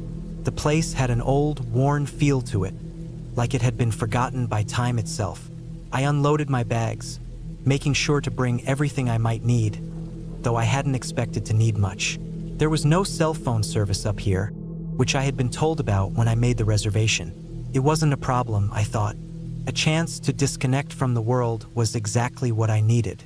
After setting up a small fire in the fireplace, I sat down to enjoy the warmth and the quiet, watching the light of day fade into twilight. By nightfall, I was settling into the routine I had planned. A simple dinner, a drink, and some time to relax with a book. The cabin, though sparsely furnished, had a certain charm to it. Something calming about the stillness, the way the fire crackled and popped in the hearth. I ate, read for a while, then went to bed early. The bed was surprisingly comfortable, the kind of softness that made you want to sink into it and drift off immediately. But that's when things started to feel off. First, it was just a sound, a small creak from somewhere in the cabin. I ignored it, figuring it was just the old wood settling, something that was bound to happen in a place like this. But as the night wore on, the creaking became more frequent, almost rhythmic. My mind wandered. Was it just the house, or was there something else? I tried to convince myself it was nothing, just the sound of an old structure in the woods. But then there was another noise. This time, it wasn't the house.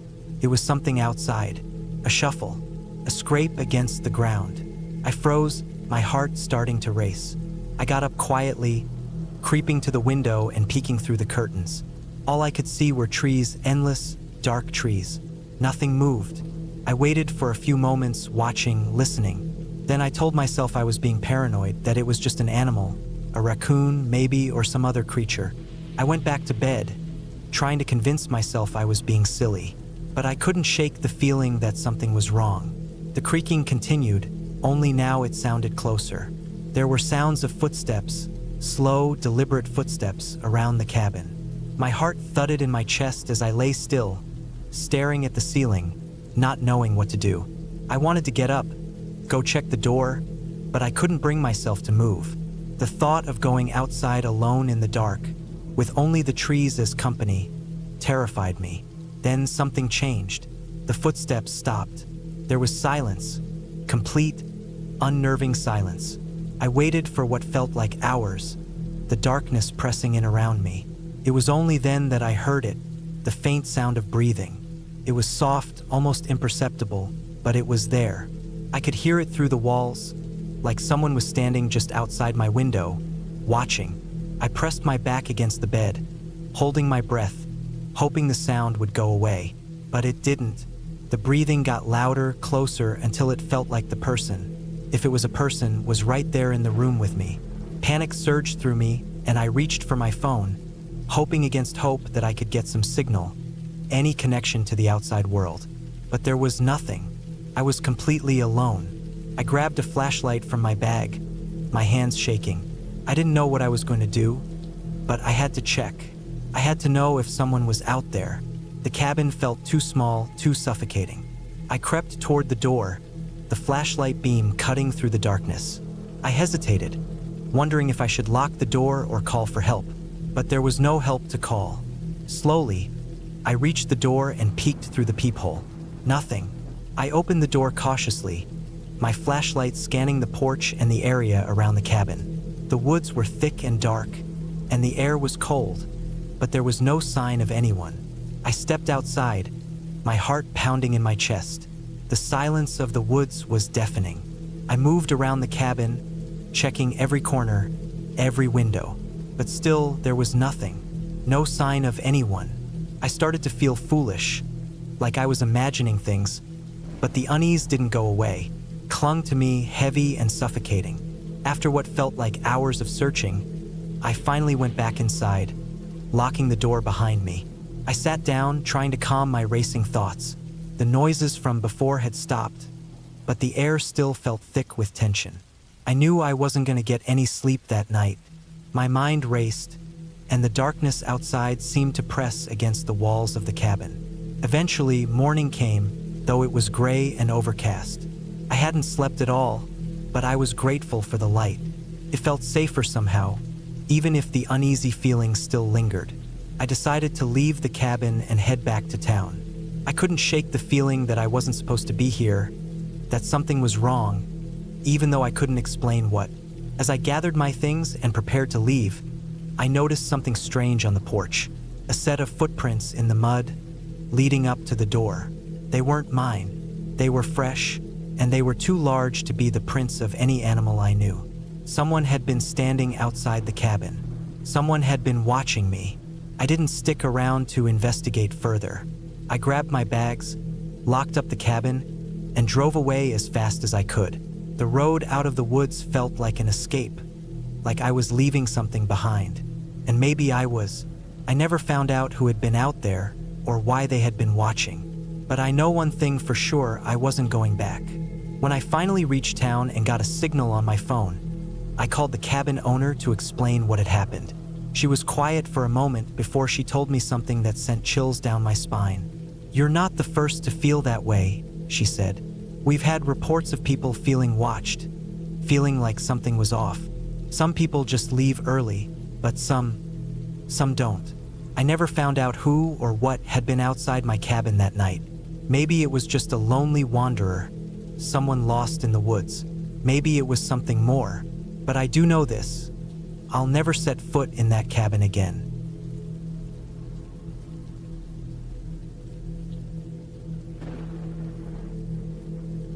It was mid-November when I found myself in the middle of nowhere, far from the city buzz, surrounded only by towering trees and a thick blanket of mist rolling through the mountains. My name is Adam Miller, and I'm a 34-year-old freelance photographer. At least that's what I told myself. Freelance to sound impressive, but in reality, I worked small gigs here and there to keep the lights on. This particular trip was supposed to be a break from it all. I had rented a small, rustic cabin in the mountains, just outside of a tiny town called Cedar Hollow. The cabin was old, nothing fancy, just a simple wooden structure with peeling paint and a few cracks in the walls. But I liked the idea of being alone, the idea of no distractions, the peaceful silence of nature. I had booked it for a full week, planning to spend my days hiking, shooting photos of the wildlife, and clearing my head. The first few days went as planned. The air was crisp, the kind that cuts through you but feels refreshing. I had arrived on a Tuesday afternoon, unpacked my gear, and set up my camera. The small living area had a firewood stove, and the warmth of it was comforting against the chill outside. The cabin was just big enough for one person. There was a small kitchen area with a propane stove, a dining table, a couple of chairs, and a loft bedroom with a window overlooking the forest. Nothing too luxurious, but that's all I needed. Just a roof over my head and a quiet place to think. But by the third day, things started to feel different. At first, I brushed it off as my mind playing tricks on me.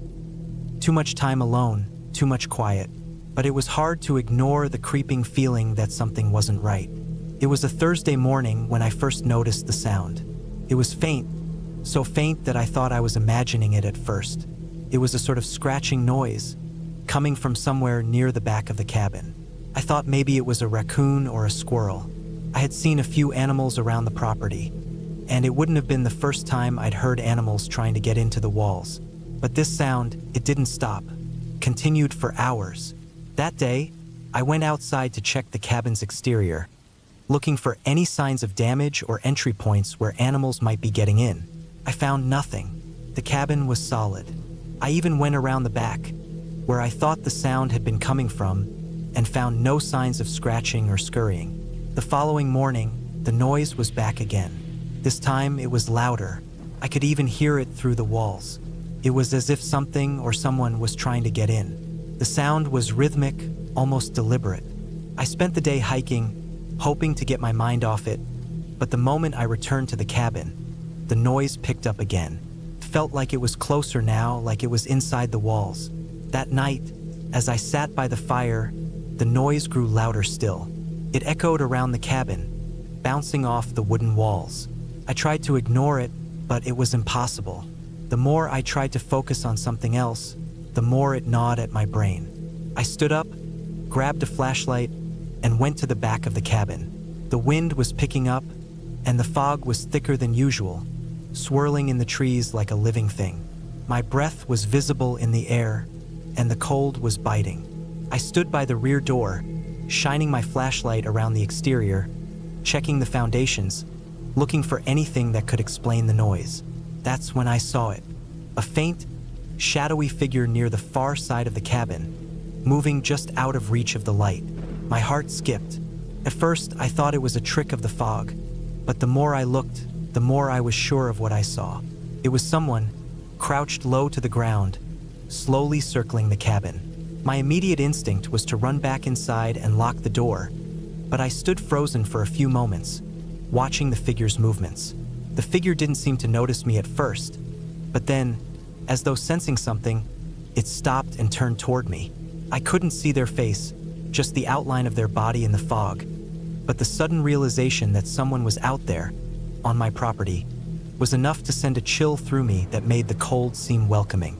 I moved quickly, retreating back to the cabin. My mind raced. Who was that? Why were they out there in the middle of nowhere in the dead of night? The person didn't approach the cabin, but I couldn't shake the feeling that I was being watched. I locked the door and windows, made sure everything was secure, and went to bed. But sleep didn't come easily. I lay there, staring at the ceiling, listening to the wind howl outside and the occasional creak of the cabin's wooden frame. The noise from earlier, the scratching, seemed to fade, but it wasn't gone. It lingered like a presence, always just beyond the walls. The next day, I decided to leave. I told myself I was being paranoid. It was probably nothing. A bear, a deer, something natural that could explain the noises. But I couldn't shake the feeling of being watched. I packed up my gear, but when I went to load my car, I noticed something strange. Footprints, fresh ones, right next to my vehicle. The tracks led toward the forest, toward the trees, and they were too distinct to be from any animal I knew. I didn't stay another night. On my drive back, I kept looking in the rearview mirror, expecting to see something in the distance. I didn't, but I felt like I had just narrowly escaped something. The thought gnawed at me all the way home. What was out there? Why did I feel so uneasy? Maybe it was all in my head, but there was something about that cabin that I couldn't forget. The way it felt like I was never alone, even when no one was around. The sounds, the shadows, the footprints. 2 weeks later, I decided to go back. I couldn't stop thinking about it, and I had to know if I was just being paranoid or if something was really out there. I rented the cabin again, but this time, I was more prepared. I brought along more supplies, more gear. I wasn't going to let my fear control me. I set up cameras around the cabin, inside and out, hoping to capture whatever it was that made the noises. And I didn't spend my time alone. I kept myself busy, constantly moving. But the first night I was back, it happened again. The sound, the scraping, the deliberate noise that echoed through the walls. It was louder this time. And this time, it wasn't just the sound of scratching. There was something else. A thud, a bang, something big hitting the wall from the other side. I grabbed the flashlight and went outside, my heart pounding in my chest. This time, I didn't see the figure in the fog, but the air felt thick, heavy. The temperature had dropped again, and the fog was even worse, swirling in patterns I couldn't explain. The trees creaked under the weight of the wind, and the only sound was the steady beating of my own pulse. I went to the back of the cabin, shining the light across the area where I had seen the figure before. Nothing, no signs, no footprints, just the cabin and the woods beyond. I stood there for what felt like forever. It was then I noticed something odd. The ground near the back door was disturbed, as though something had been dragged through the dirt. I wasn't alone. Someone had been there. I decided to leave again, but this time I didn't just pack up. I made sure to take pictures of the disturbed ground, the footprints, the angle of the trees where I thought I had seen the figure.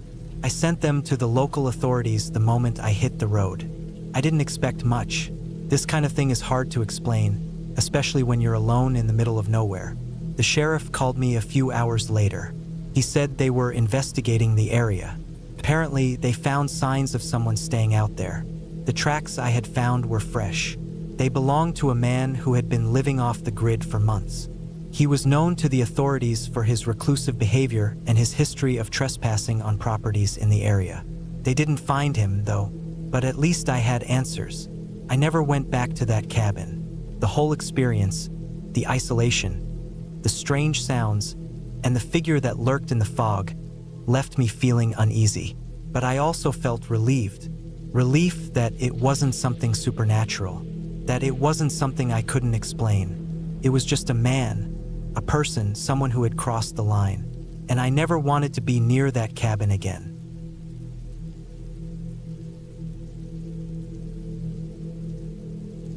It was early autumn when I decided to take the weekend off and head to a small cabin my friend had recommended.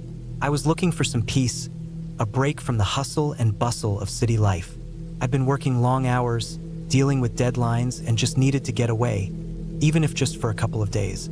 The cabin was tucked away in a quiet part of the forest in northern Wisconsin, far from the nearest town.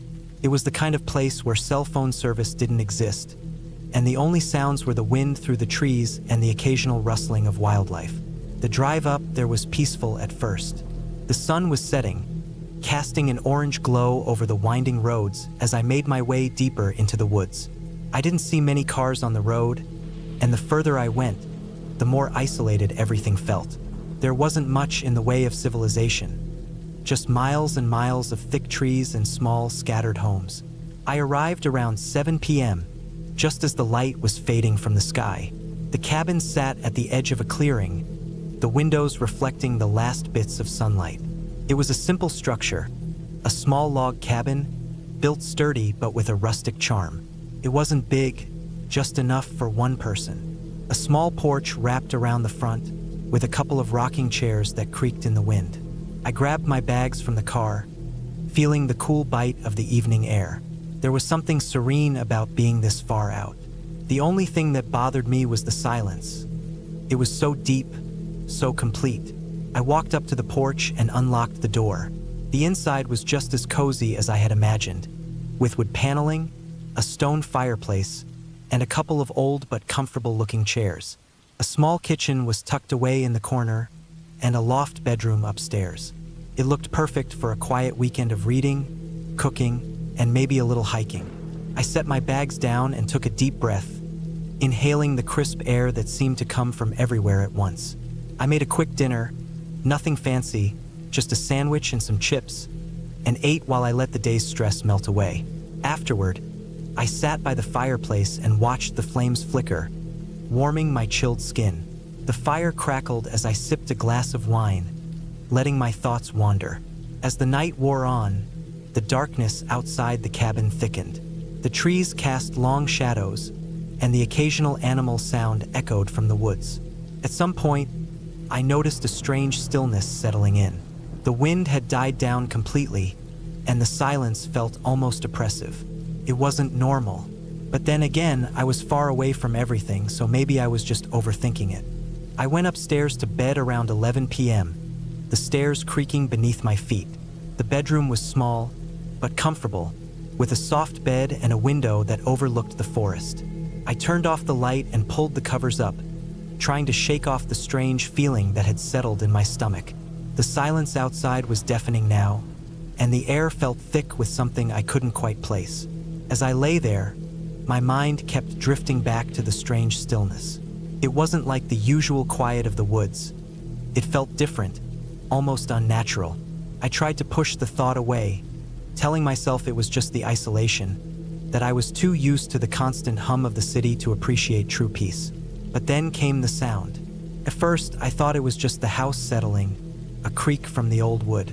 But then there was a tapping, soft and rhythmic, coming from somewhere downstairs. I froze. The house was old, sure, but there shouldn't have been any noises like that. I strained my ears, listening. The sound continued, a light tapping, almost like something was being lightly knocked against the wood. I told myself it was nothing, just a rodent or something, but the tapping wouldn't stop. I got out of bed slowly, my feet hitting the cold wooden floor with a thud. I crept downstairs, trying to ignore the feeling that something was watching me, waiting. The tapping stopped as I reached the bottom of the stairs. I stood there for a moment, the shadows of the living room stretching out in every direction. The fire had long since burned out, and there was no light except for the dim glow of the moon through the windows. I walked toward the kitchen, checking all the doors and windows. Everything seemed secure, nothing out of place. I told myself I was just imagining things. I went back to the living room and sat down, trying to shake the uneasy feeling in my chest. Then I heard it again. The tapping, only now it was louder, coming from the porch. I rushed to the door and peeked outside. Nothing. The wind had picked up again, rustling the leaves and making the trees sway. I stepped back inside and locked the door, my heart racing. I was beginning to feel ridiculous, but something was off about the place. I couldn't put my finger on it, but I knew I wasn't alone. The night dragged on. Every creak of the cabin, every rustle outside, sent my mind into overdrive. Couldn't sleep, couldn't relax. Eventually, around 2 a.m., I decided to go back to bed. But just as I was about to close my eyes, I heard something that made my blood run cold. A knock at the door. It was faint, but unmistakable. Knock, knock, knock, like someone was standing right outside, waiting. My pulse quickened. My mind raced through 1,000 possibilities. Was it a lost hiker? Someone looking for help? But there was no one out here. No one for miles. I got up, my legs weak beneath me, and crept toward the door. I didn't want to open it, but the curiosity gnawed at me. I stood there for what felt like an eternity, trying to decide whether I should just ignore it, pretend it hadn't happened. But the knocking came again, louder this time. Knock, knock, knock. I couldn't ignore it anymore. I grabbed the nearest thing I could find, a heavy iron skillet from the kitchen, and slowly unlatched the door. My heart hammered in my chest as I slowly opened it, the wood groaning in protest. There was nothing there. The porch was empty, the moonlight casting long shadows across the wooden floor. I stepped outside cautiously, looking around, but there was no one, just the rustling of the trees in the wind. I felt foolish, but still, I couldn't shake the feeling that something was wrong. I locked the door again, this time double-checking the bolts. As I turned to go back to the living room, something caught my eye, a shadow moving along the edge of the trees just beyond the porch. I froze. For a second, I thought it was just a trick of the light, but then it moved again. It was a figure, tall and thin, moving quickly and silently through the trees. I could barely make it out, but I could tell it wasn't a person in the usual sense. The shape was wrong, distorted somehow. My breath caught in my throat. I should have gone back inside, locked every door and window, but I couldn't tear myself away. The figure disappeared into the woods, and I stood there for a long time, not knowing what to do. Every instinct told me to leave, to get back in the car and drive away, but something kept me rooted to the spot.